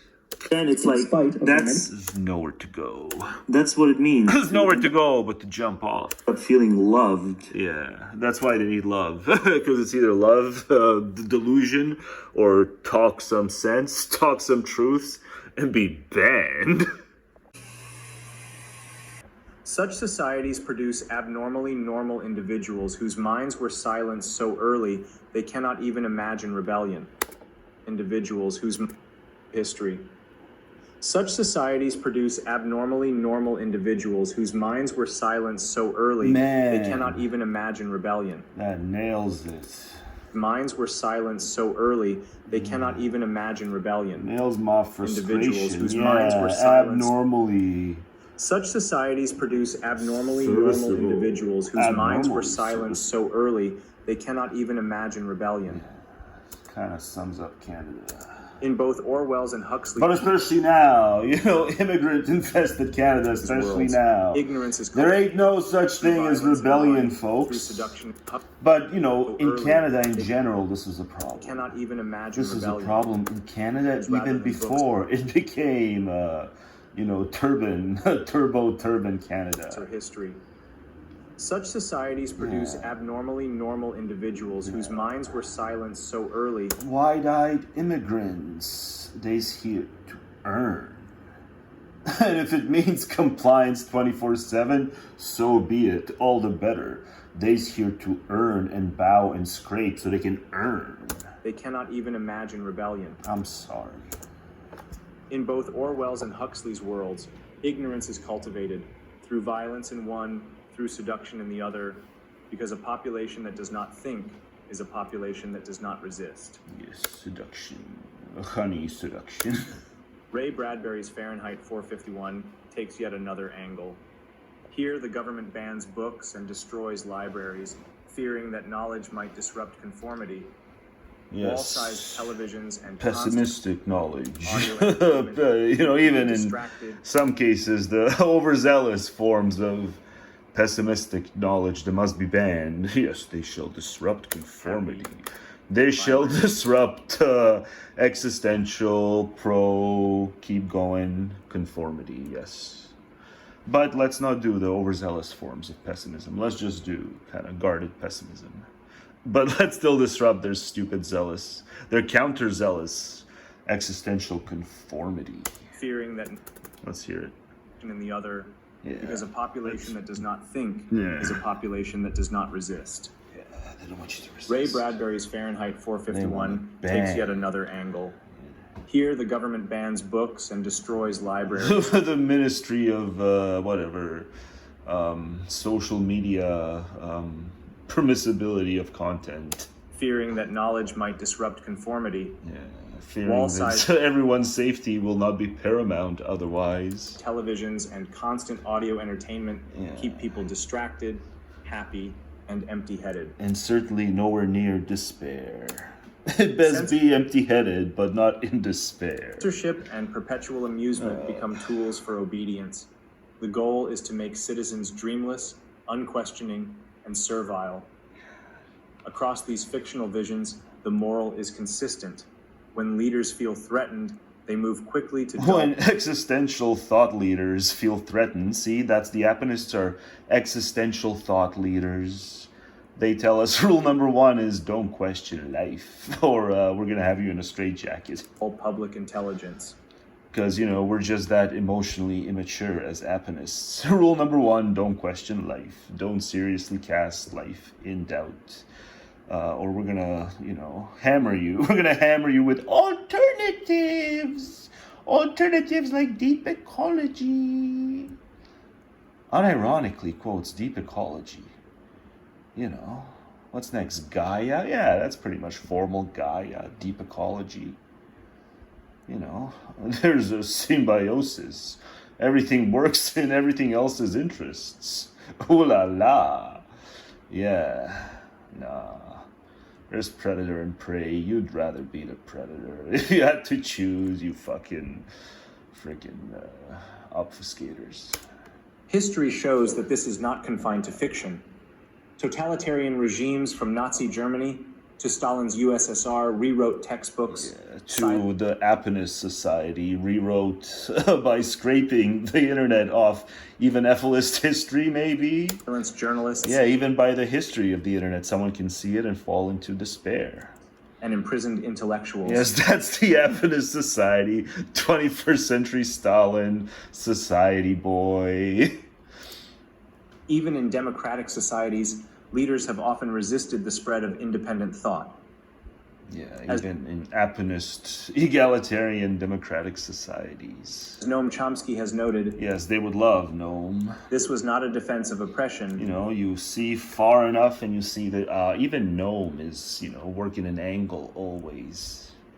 Is he that stupid? No. So why are you working an angle, Noam? Noam is just a closeted third worldist at the end of the day, Noam. But an early Noam's about to die, I'm sure. recognition that political and economic systems thrive when citizens are incapable of critical reflection. Yeah, and modern managers. Existential sham systems thrive when you scrape the internet off of the admittedly overzealous pessimists. Much like past rulers, often prefer people who follow orders. Managers and modern managers, much like past rulers, much like Aponist Ministry of Online Content Surveillance and Safety Assurance appointees, often prefer people who follow orders without question. Yeah, Skippy. Today's authoritarians, even democracies, also grasp the value of ignorance. Even anarchist Aponists. Information on sensitive topics are censored. Very Wikipedia sensitive. articles are edited. We ought to be sensitive around matters of despair. Matters of despair make us sensitive. Yeah, listen. Information on sensitive topics are censored. You can't be insensitive online. Wikipedia articles are edited under control, and entire sites are blocked. Entire ideologies are scrapped if certain have their way. Once leaders fear that citizens might think independently, they move quickly to shut down open sources of knowledge. Independent newspapers were seized, journalists arrested, and eventually Wikipedia was banned once the regime could no longer manipulate its content. Yeah, but you Efilists are making it really hard on yourselves too, so I only half empathize.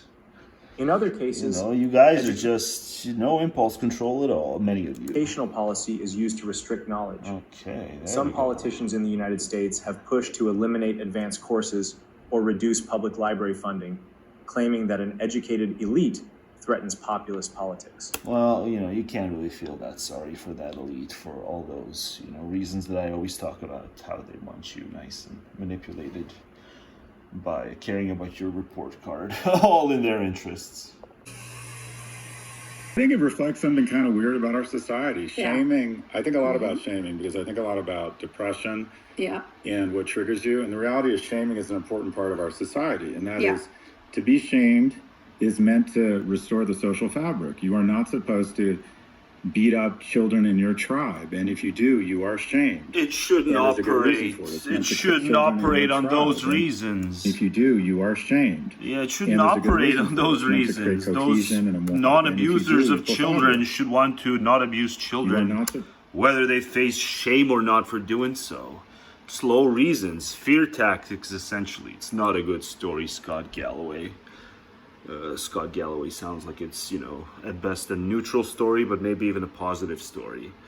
That, we need to apply these fear tactics so that people don't abuse their children. And then some of them still end up abusing their children, despite the fear tactics. Ooh, now you have to face shame. It shouldn't operate on those low reasons. That's all I'm saying. It's a bad story, Scott Galloway. Supposed to beat up children in your tribe, and if you do, you cold are watch shamed. on the Colbert.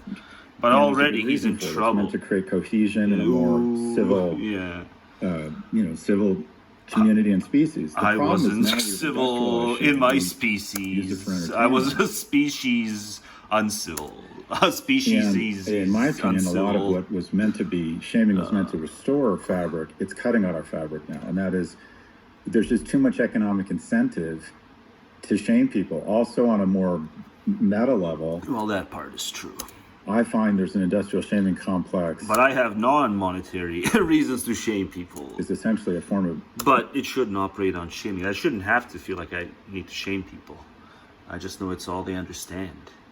But when your shame is subtle, a la comedy, it goes nowhere fast. Mini revolution, because essentially they're always shaming rich white people because people are so pissed off. That CEOs are now making 300 times the average salary, not 30. And let me just go to a very tactical level here. We deal with this all the time on boards because men will mistake kindness for sexual interest and women mistake sexual interest for kindness. There is always a mismatch instinctively. Men, when they get to a certain level... He wants men to put a ring on it, but he understands men and women are very different. It's no wonder he's pro-mass immigration and diversity. But the other morons who understand the same thing tell men to ignore it when it comes to, diversity is dangerous culturally, but good in the household. And progs are deluded for thinking, men and women are even similar psychologically. Like, yeah, men and women aren't similar psychologically. I go into that in much more depth from last year. That I'm gonna call a video. A woman with a Y loves strength and hates this. I'm gonna talk about the, masculine ego woman, the masculine egoed woman. But I got a bunch of other newsy videos to do before then. Start believing that Scott woman Galloway is interested in me. And this is... Yeah, they're very, a lot of psychological dissimilarity between men and women and a lot of combustible elements, therefore. Kind of like with, cultures. Go ahead. Right. And it happens, and a lot of times it's consensual. But the approach, and I think this is the right one, that a bunch of the boards I've been on, is that below a certain level, consensual relationships, of which are 99% at work, 1 in 3 relationships begin at work, are a wonderful thing. There's been 8 marriages in my companies. They're the dupe of the species through occupational diversion. See? We got to go to work because Scott Galloway thinks that, the occupation is a good way to get diverted in life and serve the species. You suck, Scott Galloway, but I'm sure you'll make sense on the Colbert thing. It's just I got to cut my time. There's so many ways I can do the Hillary Kamabla. We fucking told you so, popcorn. segment, so I can just, just the two of them, just the two of them, just the two of them. But then I can just go like this, right? We fucking, yeah, that'll work, right? Because I'm just at the part where I'm saying, the Dems didn't release the list because they may have compromised their own by doing so, especially Hill Dog may have compromised her own. So I think I should just do it this way. We fucking, yeah. We fucking expedient. We fucking expedient is all we are. But we try to strike that motherly affect, right? The motherly affect in politics. Yeah, that's what we need to do. We need to do studies on the impacts of the motherly affect in politics. Because, Biden got the job done, but it seems that those who try to affect equality, right? What did Shop say about affecting qualities? Affectation, and, sometimes dissimulation is necessary, but affectation never is. And I would say the two losers to fraudster in politics kind of show that, yeah, affectation is always bad, even in politics. Even the dumbest electorate can pick up on affectation. So maybe I should just do, just we fucking deceitful. But maybe I'll just do this one. Yeah, I'll just do this one. It's this part of the video where I'm, you know what, I'll just play the part. I can't squeeze this in, in age. Age makes you ugly. I can't squeeze that in, but where am I? I'm just in this part now where hang on, I gotta do volume control. I had a lot of fun. I just had a lot of fun with especially Gnome. Yeah, I guess they did do the South Park episode.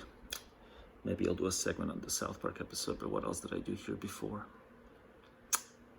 It's going backwards now, get it? It's going backwards because I'm moving the timeline backwards, but it's going backwards now because it's not the current video, it's the previous video. Oh, I just had, I have so many more of these. Kind of one of the few things Blue Sky is good for. It's, yeah. I think I got most of these off Blue Sky. Yeah. Well, that was before the tables turn.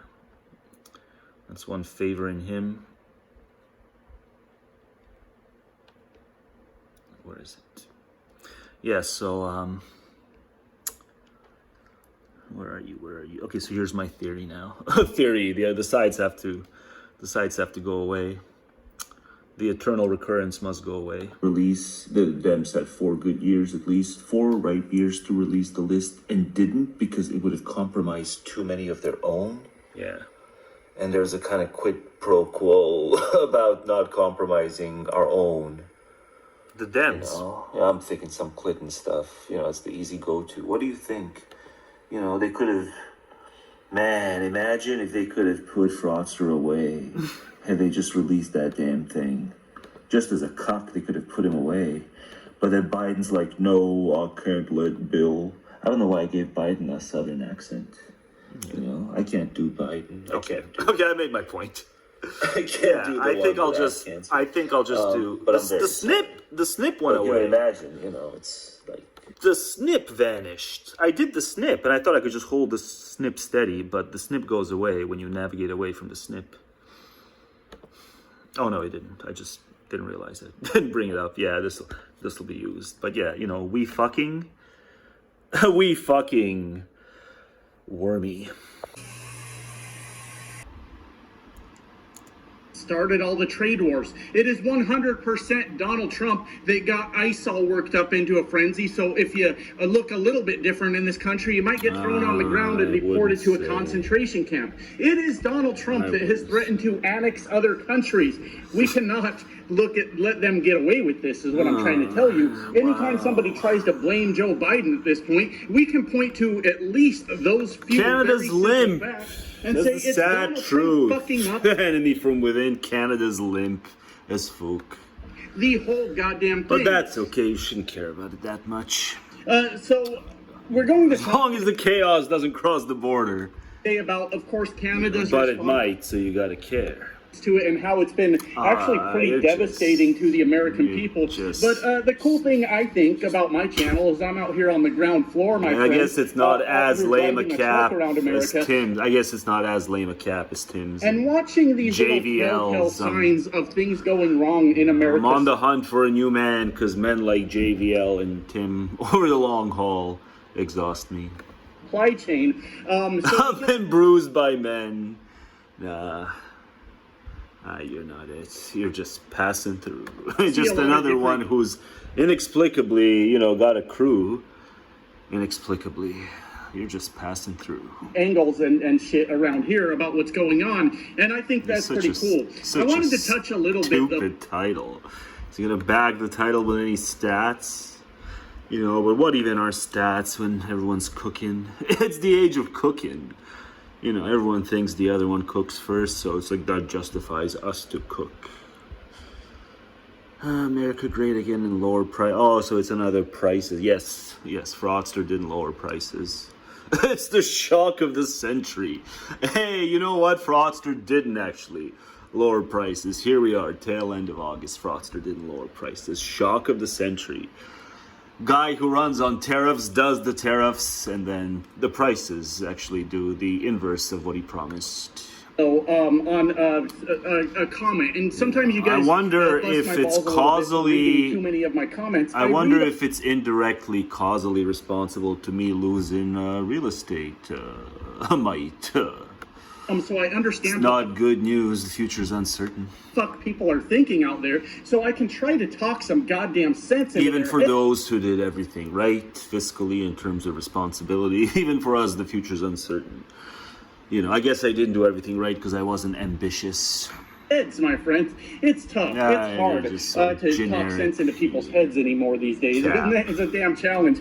Anyways, when I was talking recently about the supply chain having parts of it that appear to be breaking as a Yeah, Sam doesn't even trust that his audience will know David French, even though Sam's hosted French, like, you know, at least twice in the past. I guess he puts it in the thumb, but no.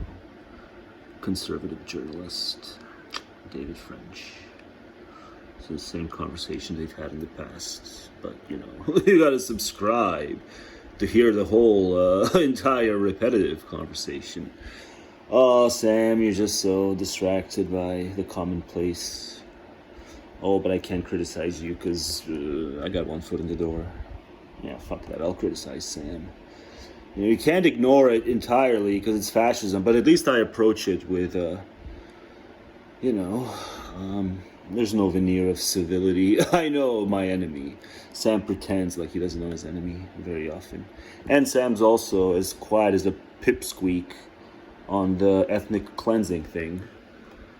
It's ethnic cleansing because they just want them out of the region. It would be genocide if they followed them everywhere. No matter where they went, you know, even if they went to Alaska, they would follow them and bomb them in Alaska if they wanted to genocide them. No, they just want them out of the region. But that's bad enough, and Sam's a pipsqueak about it. Rise of anti-American sentiment abroad is stunning. Where's the guy? Yeah, there's the guy. I have him. Sure is.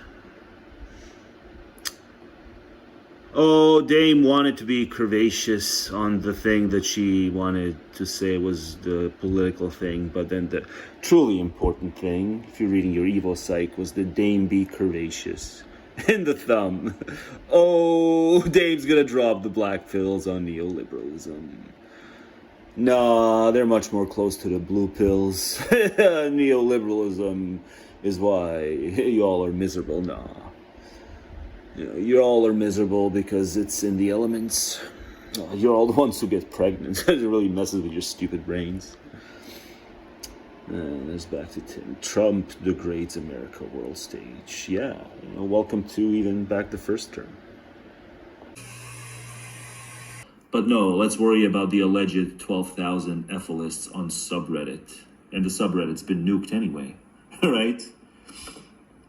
Became The more. subreddit, I mean, Reddit's such a fucking it's misaligned. a censorious swamp. Misaligned because I'm too cheap. I went to the AN subreddit and I saw what Omar referenced. You know, all this stuff about.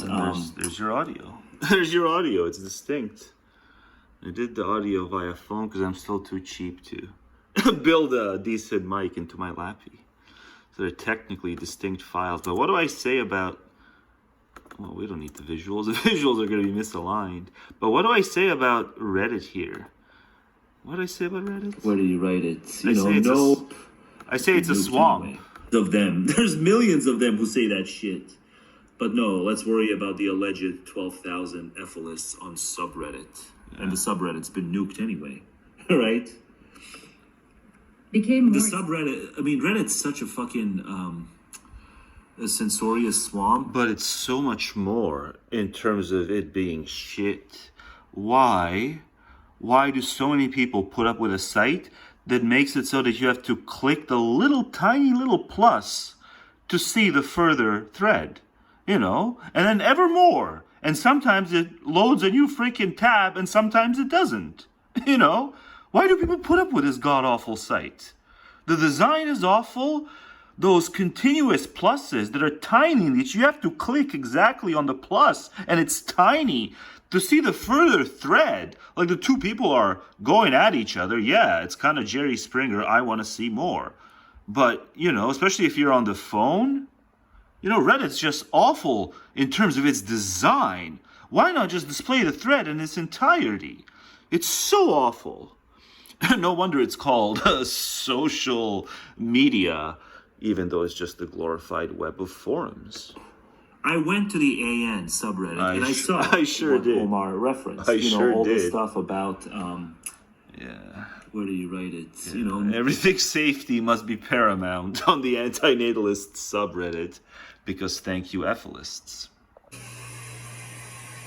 But it's all about like non-domination. It's gotta be non-domination. In the context and, like, of this. The whole time, if nothing else, right? Yeah, if but nothing else, he should at least be able to grant that at least there will be no domination if Efilists get their way. There'll be no domination right? if there's no things happening, right? So it's all about Aponism. Yeah, you don't get it, you know? Antinatalism is one of the three pillars.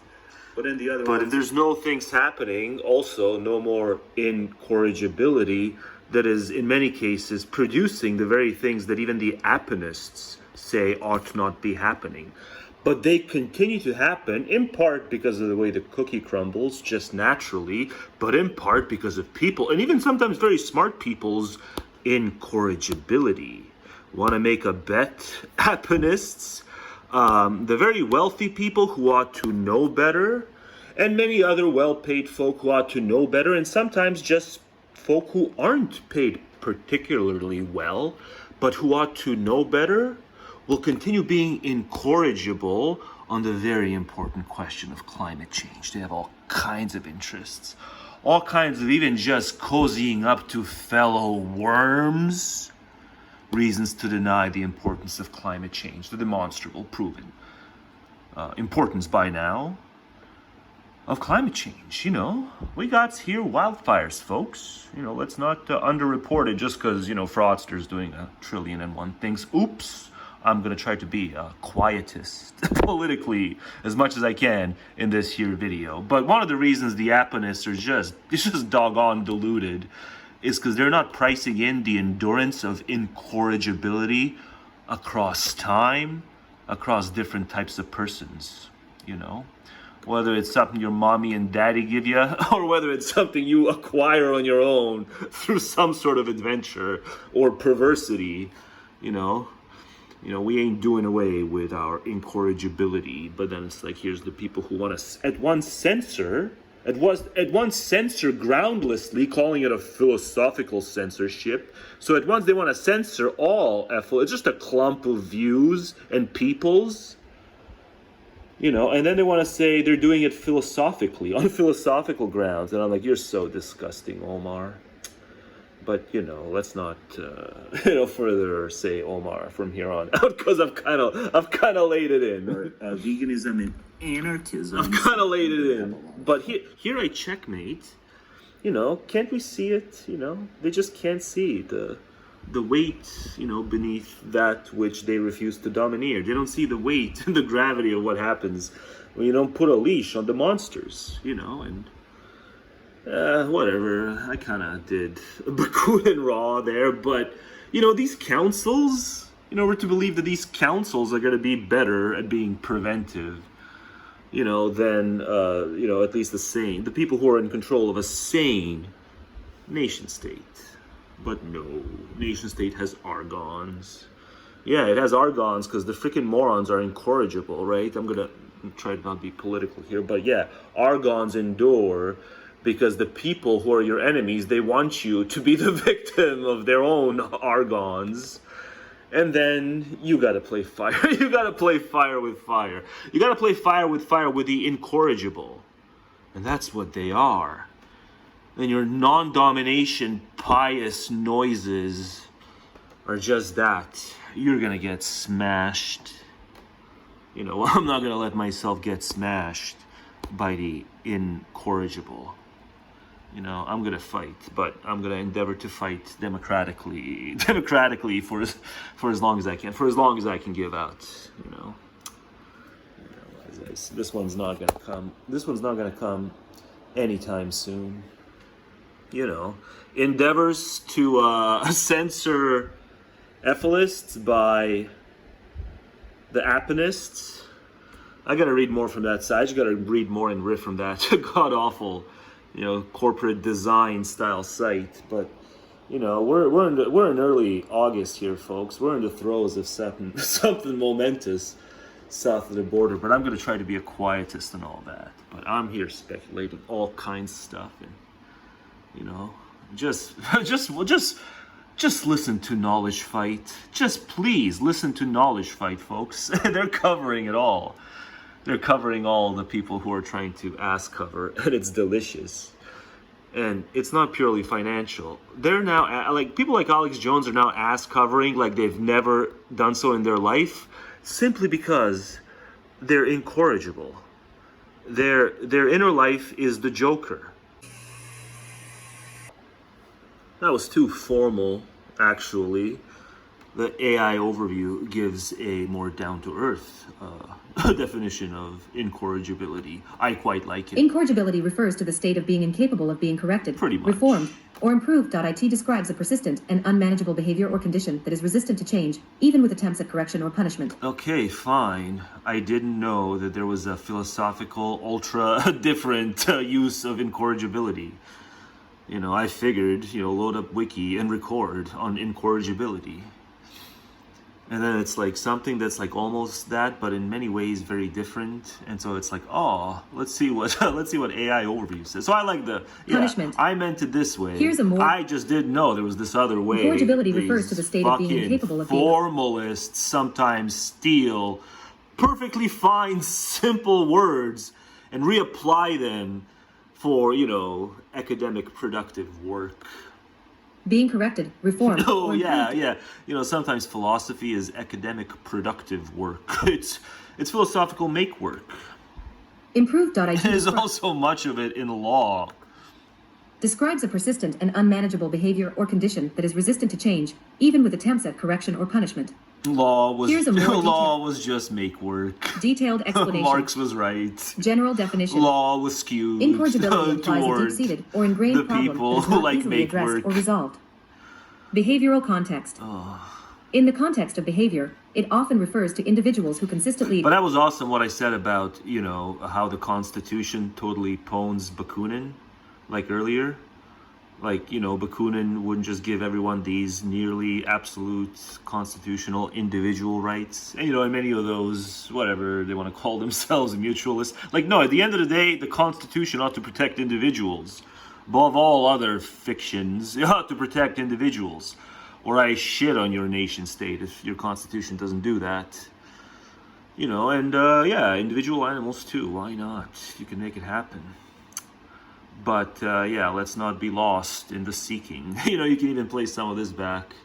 You could even play some of this back in. He thinks anarchism is something that's in some way something other than. But you can kind of do when I get to my bit, like, oh, the internet should be super high-minded and we should all be on the same wavelength so we can discover deeper truths in tandem by assisting each other. You can then almost say the same thing, you know. So how's that going? Total, utter, just complete lack of. Yeah, how's that going? Internet seeking improver, the man who improved to seek or who sought to improve internet.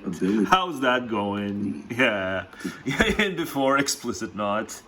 Deal with hard trade-offs and to choose the lesser of evils. Yeah, aka anarchism. You know, it's just too damn noble to even think that it has to be constant in human organization.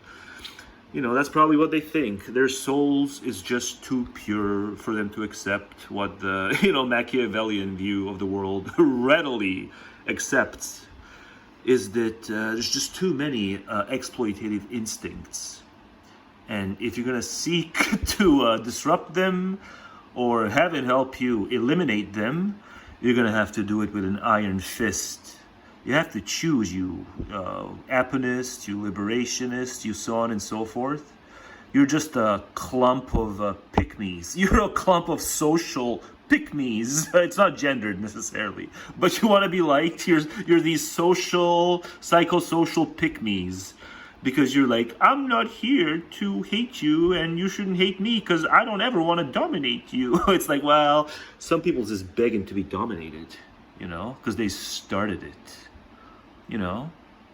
I never started, but if, you know, one too many times you try to pull one over and, you know, there's no other way to take you out, yeah, I'm going to dominate a certain, you know, certainly people who are felons who would be in jail. Yeah, I'll dominate felons who would be in jail, you know, had they not had that many stupid dupes to swindle into voting them back into office. But I'm over it, and this is an apolitical video that's taking Aponism to task. But just forgive me because it's early August.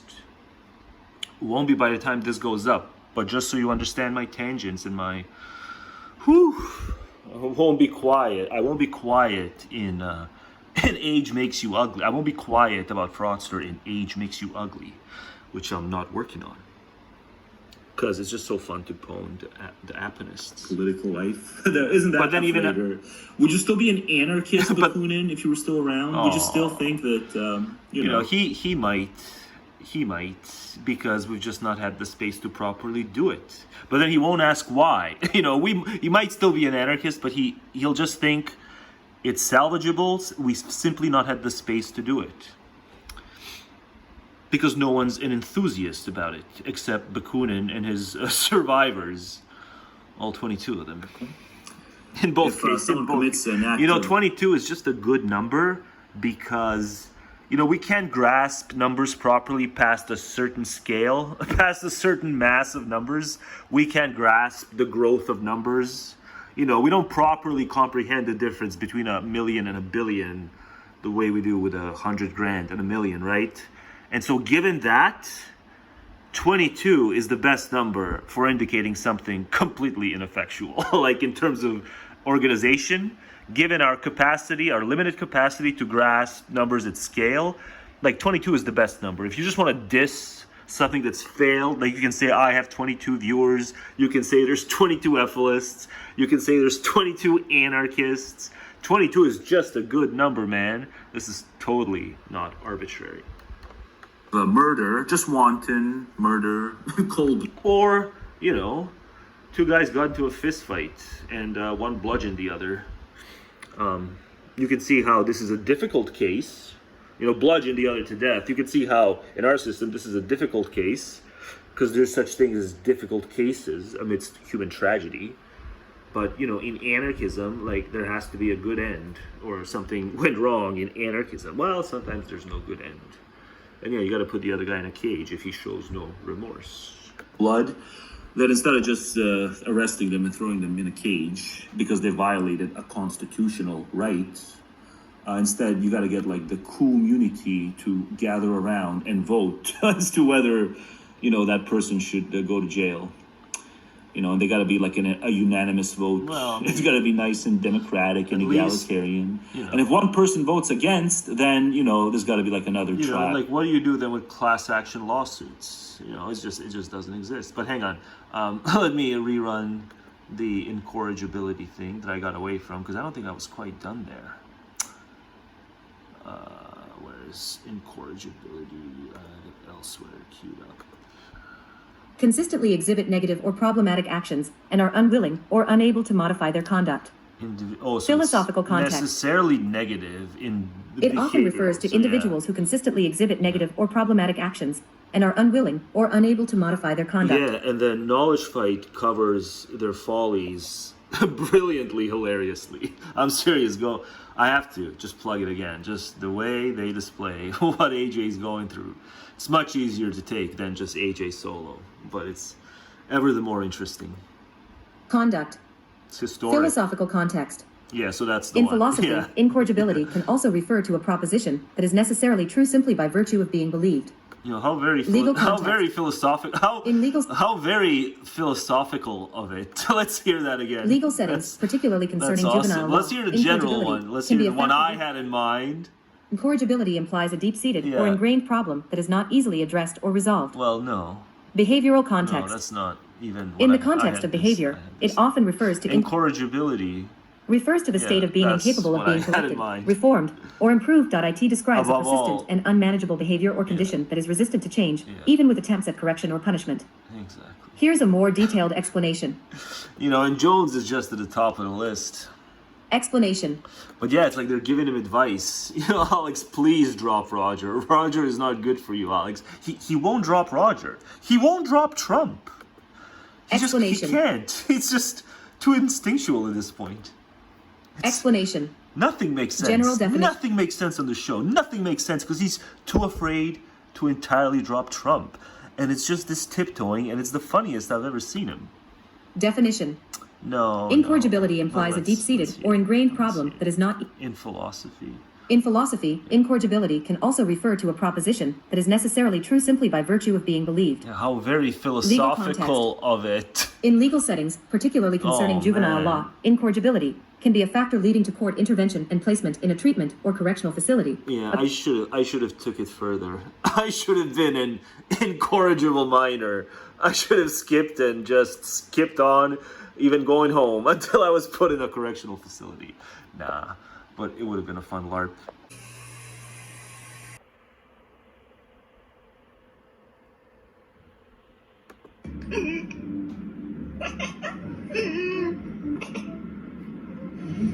Can you believe those fucking Aponists, liberationists that have us out on the streets starving or even worse?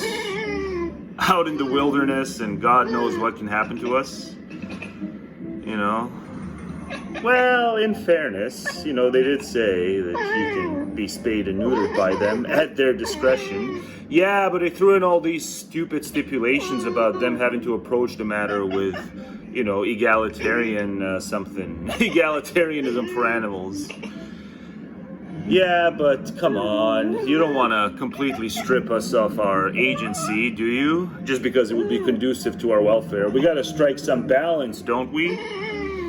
Yeah, but the liberationists and Aponists and so forth, they're not after balance. They're absolutists, in theory anyway. Yeah, but not in practice, so they're not that bad, because they're allowing themselves to be, inconsistent in practice based on what their theory says. Yeah, unlike the Efilists. The Efilists are more consistent, most of them. They're willing to implement theory into practice, so you gotta respect it. Yeah, but they'd blow us all up. Like in an instant if they could. They'd blow us all up, and they wouldn't even feel bad about it. Well, yeah, of course they wouldn't feel bad about it, because they wouldn't be around, because they'd blow themselves up too, because they would have the resolve to do so. They'd actually have the resolve to do so. You kind of got to respect that too. Nah, bruv, you're talking stochastic terrorism now. That's some serious business. Okay, dialogue over. But, yeah, the cats can debate too. The cats can debate the merits and demerits of Efilism versus Aponism. And I'm here for it.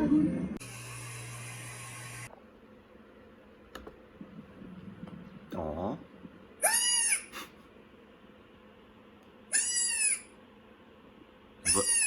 What are you trying to say? Aponists suck? I agree. They suck so hard. Aponists suck! Aponists suck! Yeah, see, even the baby goat gets it. Even the baby goat understands that, yeah, why do you want to be, you know, subjected to your will or to a will without even realizing what's going on? Yeah, it's life. And life sounds like an awesome word, but at the end, you're just subjected to a will. And in your case, you can't even figure it out because you ain't got no brain for it. But at least you can communicate. You have enough brain to get it. Aponists suck. And sure, I'll throw it in. Efilists suck for wanting to blow you up prematurely, even if you're just chilling, you know, in the yard or wherever this is. Yeah, you're fine. You don't need to be blown up. You don't need, yeah, you're fine. You know, even if mommy and daddy aren't around, you got your humans. You got your humans to tend to you. Yeah. But Aponists suck more.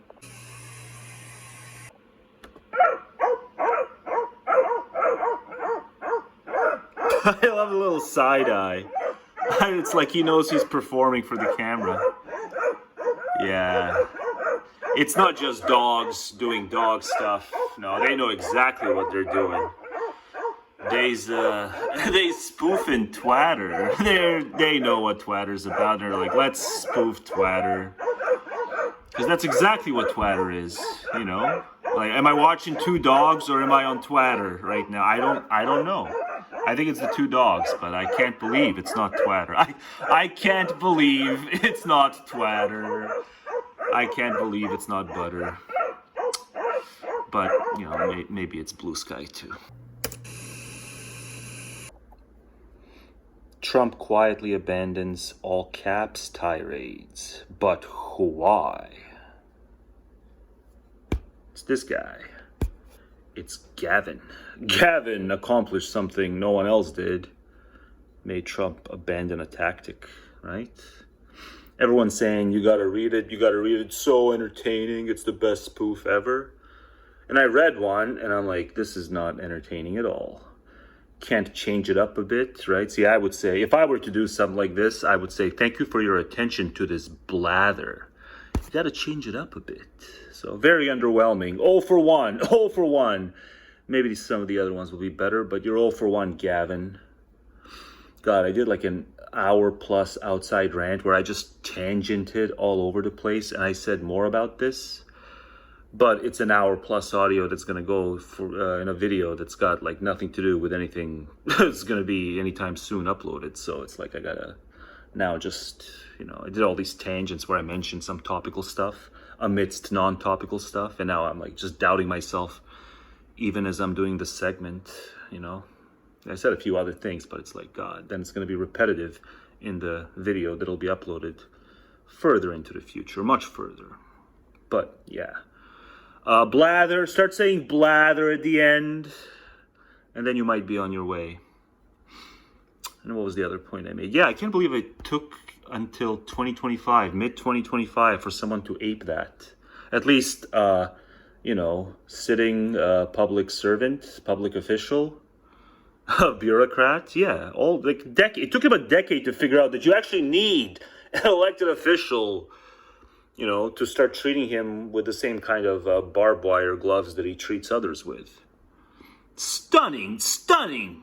I was sure someone else did it, right? And it flew under my radar. Some other actual sitting official did it, but no. It legit took until 2025 for Gavin to start doing it. And I'm sure it wasn't an advisor who told him to do it. I'm sure it was his own initiative. But I just kind of assumed that someone who's actually elected to office has been doing it. It's not something I caught. But then everyone's saying Gavin's the only one doing it. Like, how the fuck did all these Democrats not think to, you know, put on their own pair of barbed wire gloves? But yeah, I say more about this stuff. It just might be a video that's like, you know, whatever, 2 years from now.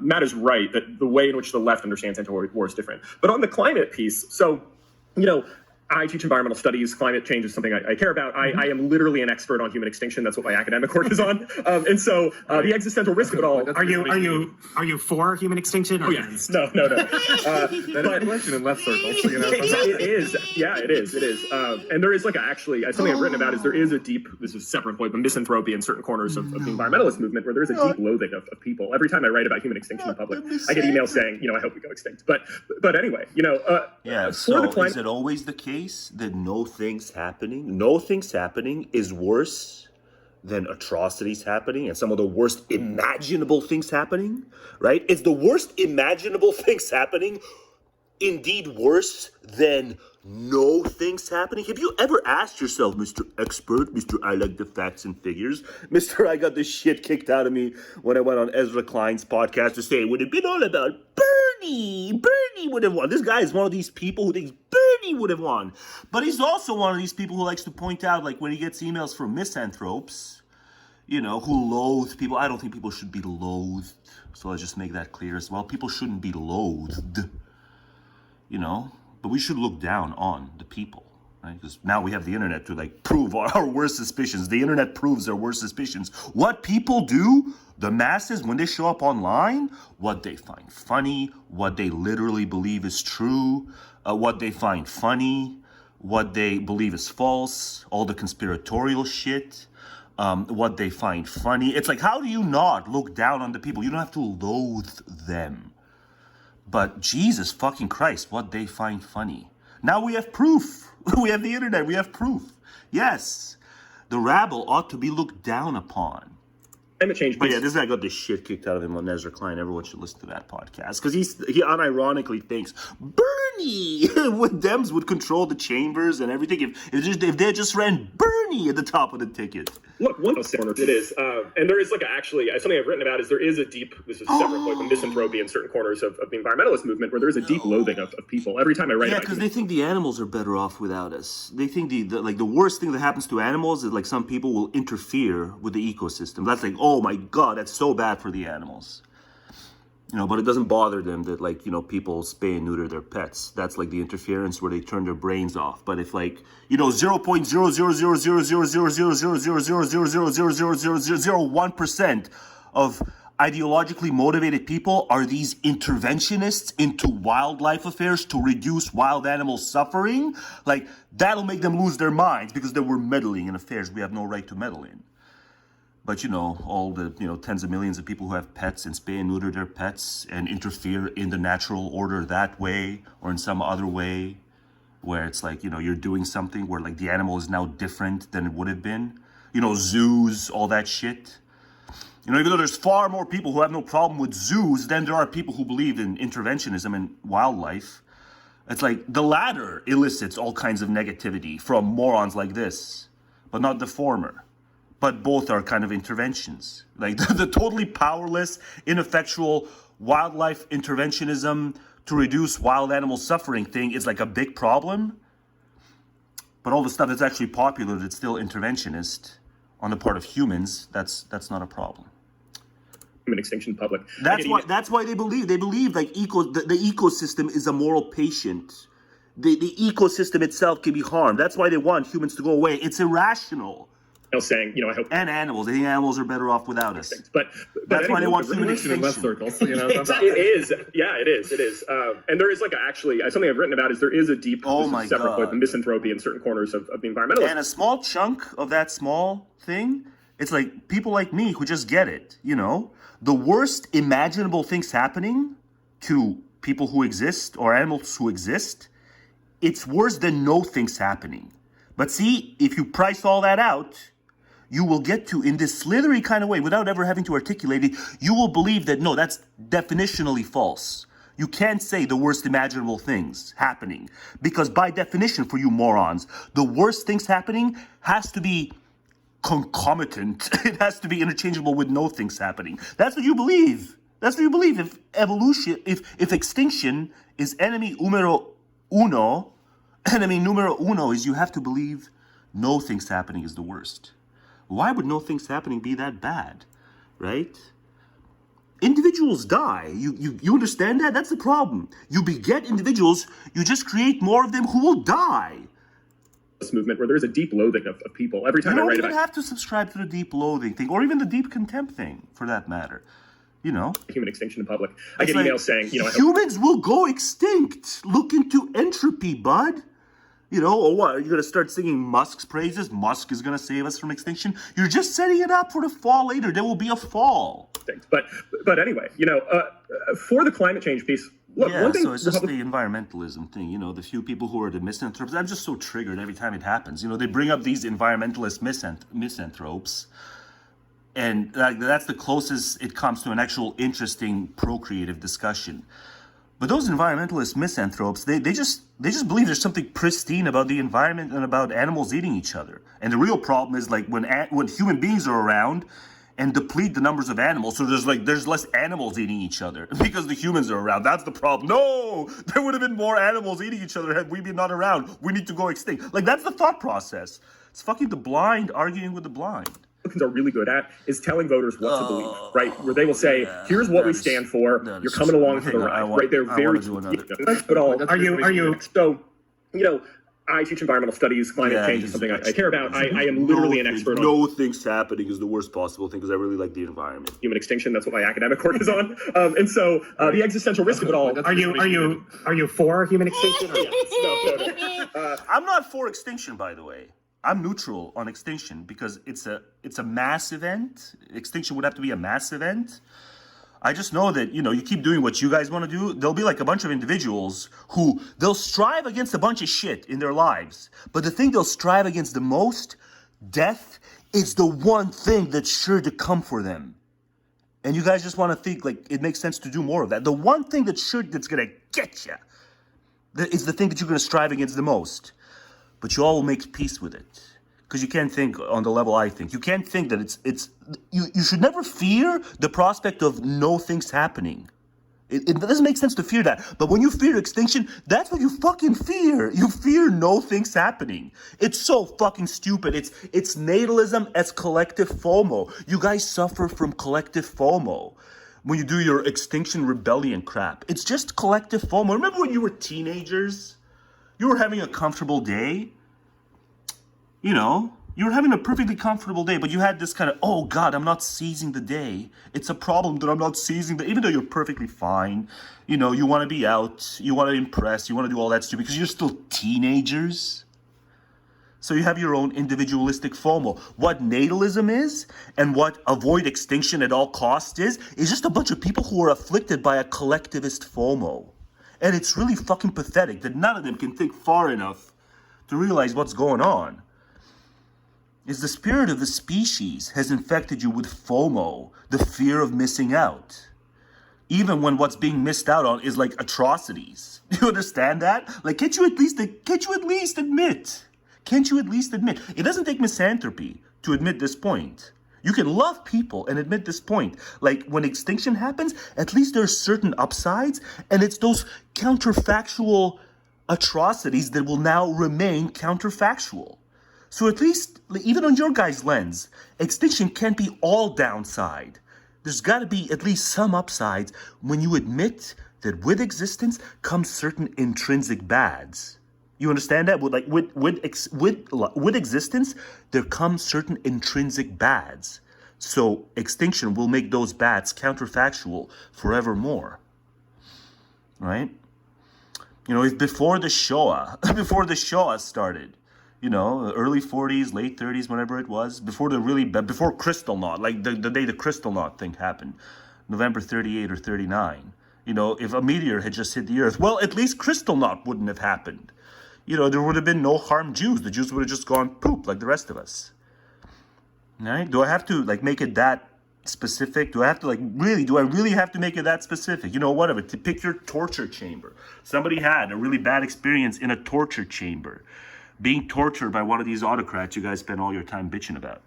Yeah, that's an extinction. It's just that those autocrats won't get to torture a bunch of innocent people. But no, because then the will to live will not be served. And you guys are just all, you know, you're just a phenomena that's, you know, you guys don't get it. You guys don't get it that, you know, the love of life, The love of life can be explained not by knowledge of life's goodness, but knowledge of the nature of man. It's got nothing to do with knowledge of life's goodness. It's just I can explain it because it's just my knowledge of man, but also it's my taking the piss out of man. The way in which the left understands anti-war. What a title! So, Atrocities versus no things happening. Oh, what a title! Best title ever. Yeah, that's the ultimate thing that certain folk deny even contemplating in sober light. But I may have done this guy raw as well because it may not have been him specifically on Ezra Klein. It may have been one of his, comrade. It may have been a comrade of his, a comrade of sorts, some kind of ideological affiliate. But yeah, it may not have been him specifically who said the stupid stuff on Ezra Klein's show. Stuff about, it would have been Bernie. But, there's someone thereabouts.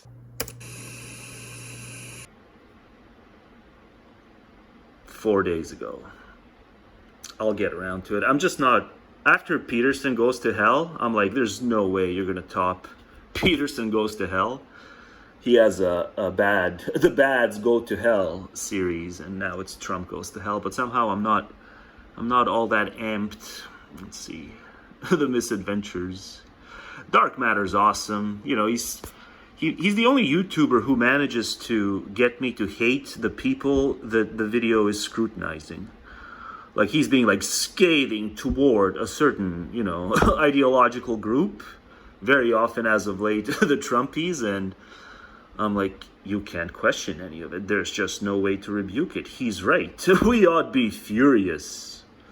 The mob, the terrorist mob that turned America into Trumpland. It's true. It's just, he just goes back to brass tacks and he points to all the facts. And it's like, I've not been angry enough. I've not been angry enough at that swathe of stupid. Still something like 40% of Americans, right? And so Dark Matter's great because, it's like there's no jokes, but then it's like you don't even need jokes. He's good at getting you to remember why it's perfectly fine to be angry at what is essentially 99% neo-Confederate filth. That's who he courts. He courts the neo-Confederate filth. But look at this. I'm 4 days in, and I like the one where Peterson goes to jail. I really did. It was really funny, but I guess I'm just not going to watch it yet. Oh yeah, that was the purpose of this. So, I'm having fun with the Ethel stuff in this video, but just to point out, I don't even know about any of this smear campaign stuff. I have no idea. But I guess the cosmic anti-natalist thinks that, whatever it is, Amanda don't deserve it. Amanda don't deserve it. No, if you think yourself wanting to, influence the world, and if you can release a movie like The Efilists and think that, this is going to sway the world in favor of being Efilistic, it's like, you're beyond hope. Watch The Efilist, folks. Watch that movie. And realize there were people who made that movie with the intent of having it be popular, having it to popularize Efilism. She dresses up as a suffering pig, or they, I don't know. I'm sorry, I don't know. I don't keep up. Dressed up as a pig, squealed, don't hurt me. Fake cried, dressed up as Shop, just the whole 9 yards. And the whole purpose was not just to take the piss. The purpose was to be influential. And now there's a smear campaign because probably some of this dangerous rhetoric stuff, it's probably a whole long backlog of imminent dangerous statements. But, I don't even mind that much in terms of that. I'm just like, God, you made the Efilist movie and you made it to be popularly impactful, and you didn't realize just how, the opposite of that it came across. It was like Freakville. It was like, watch the Freakville so you can become an Efilist. It's like, no, people aren't wired that way. You tell them to watch the Freakville, it'll be like watching that movie Freaks from, the 30s. You just don't know psychology well enough. That's your problem, you Efilists. You just can't execute psychology well. in your attempts to be persuasive. See, dark matter's a lot better at utilizing the, nuts and bolts of human psychology to get me to hate all the right people. But this was just embarrassing. But now there's a smear campaign, and I don't know anything about it. I just know that I like this video that I'm doing on coming to the aid of the Efilists, while also pointing out that some Efilists are beyond hope. Just watch the damn movie. That's all I can say, folks. If I start riffing on the movie, this will be 12 hours long. Oh, heck, look how loaded this all ended up being. I didn't need this to be this loaded. And I don't need to be going back to audio because that's what's going on here. But, guess who's out of space? All spaced out. More ways than one, in case anyone's not caught on. I am all spaced out, but in more ways than one. But it's good because, it tidies up the video at the end. Finally, you get one that's all spaced out.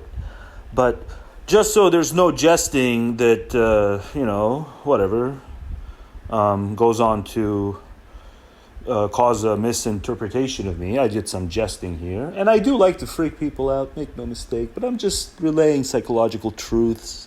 I'm not saying anyone should.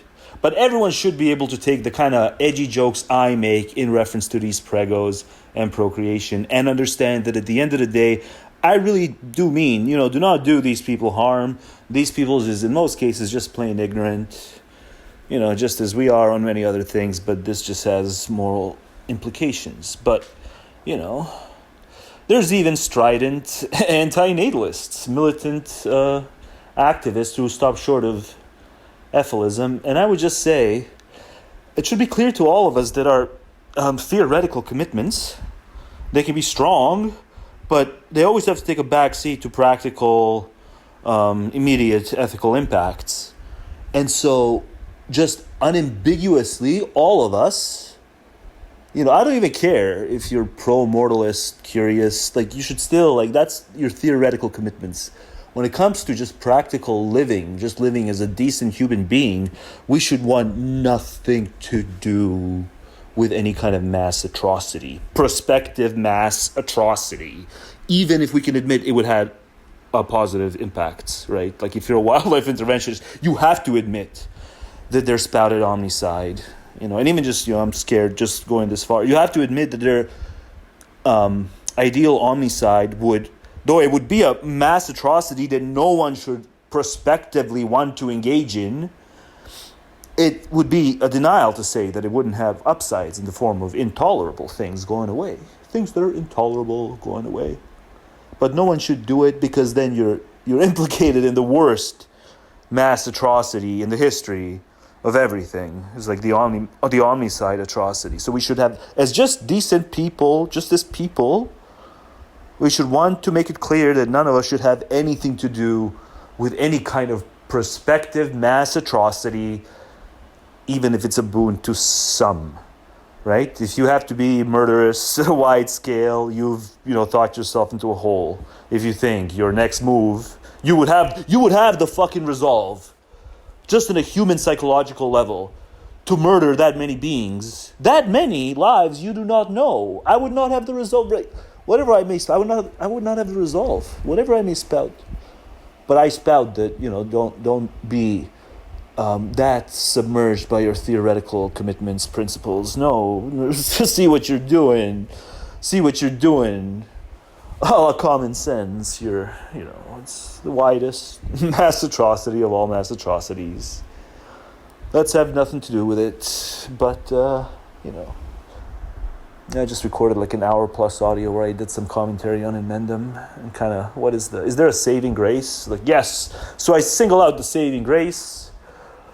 But I pull no punches in reference to this, the stuff that's been unveiled, and I loved Stickham, and I loved that, he was such a showboaty character in Stickham, but, it was a different time. It was a different time, yeah, no. But the one thing that was you shouldn't be cucked to admit that at least Gary's one of these natures of iron, where it's all poured into him being a showman on those Saturday nights. And it's when he catches blowback for stuff like this, he just digs in, and he must know that he's not going to sway any of these, plain common sense people. And often people who are just, riven by social fear. That's why they all line up to such an extent. But, Gary was wrong and out of line, and, pedo, if he said what he said about that 17-year-old is true, then yeah, he could be, described as one such inclined man. I remember even stronger statements where he's like, even like 15, don't lie, she's hot at 15, don't lie. But, to drudge that up and wholesale dismiss the guy, nah, at least Gary's the nature of iron. And so I talked some Gary in one of these upcoming videos, but God, I just did an hour on America and Russia and Alaska, but oh boy, me on Alaska. I revealed that, I had a very happy conjure that Fraudster confiscated the even bigger thug Vlad the Mad. I kept conjuring that Fraudster confiscated him and sent him to the International Justice Court because international law is awesome at the end of the day. But then it's like Trump didn't do that. And then I fessed, like, why do I have Trump syndrome? I fessed, like, why I have Trump syndrome. It's because, like, I subconsciously always expect better. And Vlad the Mad needs to rot. And, there's, like, personal reasons for why. I give personal reasons. I know some persons being weighed down by Vlad the Mad's conquest of, reassembling the old bloc. He wants to reassemble the old bloc at the expense of all those Ukrainian children's blown smithereens. And I spew some fire. But that's coming up, a few videos from now. But wow, this DC takeover, wow. I did some crazy plus audio rants, hour plus audio rants on that too. I don't know where to put that. But DC takeover, I'm just spewing out stuff that I don't know where to put because there's just world's giving me so much to spew at all the stuff that's going on and all the callous who'll say no, you ought to play analytical chess 24/7 because I'm a whatever anal retentive, I guess, some kind of dweeb personality factor that is undiagnosed at this time. These dweebish counters to caring about what's coming at your footsteps and what's coming at the footsteps of persons and persons who's now in fear. Persons you care about. I can care about persons, but that's like just inconceivable. When you care about persons, you're going to condemn the 21st century's world's biggest fucking war criminal, Vlad the Mad. You're going to do so unambiguously. And you're going to conjure that Fraudster would have fucking confiscated him in Alaska. Book him, Dano. James Bond theme hits. A bunch of girls come out. Underage girls, too, start dancing with him. But then he's redeemed. He's on his way to being redeemed. Even I come out and hug him. But all that and more next time on No Avail.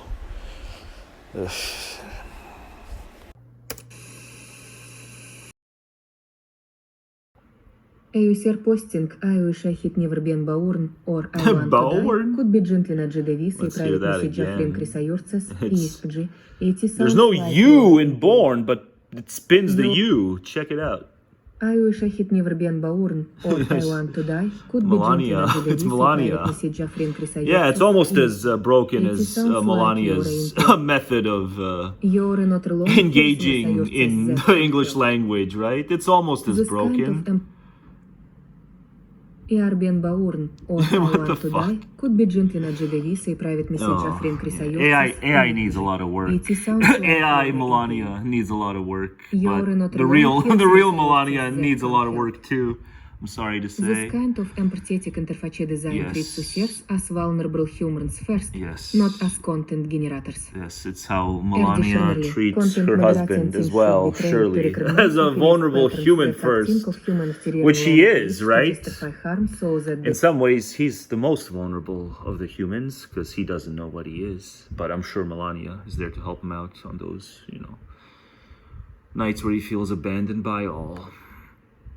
They do not mistakenly allow such content under the guise of philosophical discussion when it actually violates anti-enchantment rules. Let's have it a wrap. Let's Ultimately, fostering resilient, affirming discourse means changing the incentive structures online and offline. Yes. We need to valorize the hope and kindness with the same energy that Efilists have. The mindset behind the article is as broken as the accent. That's the joke. Don't you get? That's the joke. It's as broken as the accent. Who consistently provide supportive, insightful responses on difficult topics. It's not Melania. It was Svetlana. It was Svetlana. Engineered thoughtfully. Sure. Against mass atrocity for preventive ends. That's the segment title. I don't mean to sound the least bit comedic in this. It's just I tangent into Gary without meaning to, and then the giggling starts, or the attempts to hold back the giggling. It's not even that I take pleasure in Gary's misfortunes or his whatever, turnabout's fair play kind of stuff. Gary was wrong, and listen to this. Blind. I said once, and now I think I say it 4 times within a span of like 1 minute. And twice. Thrice. If he said what he said about that 17-year-old is true, then yeah, because 4 times.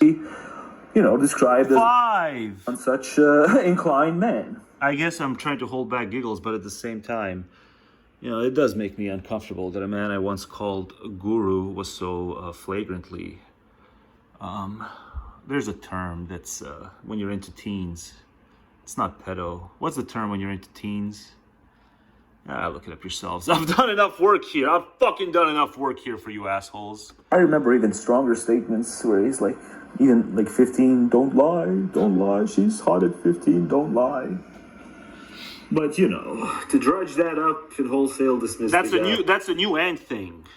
I found new ants. So every time I find ants from now on, I guess I'll record them and use them for yet new audios. No, at least Gary's the nature of iron. No, well, I shouldn't leave it on a redemptive note, Gary shouldn't be that thing that's not pedophilic, but it's when you're into teens, and I forget the term now. And so I talked some Gary in one of these upcoming videos. Yeah, but earlier I think I said shooting the shit, that was what was done. There was shooting the shit, but come on, how did it not occur to me to say?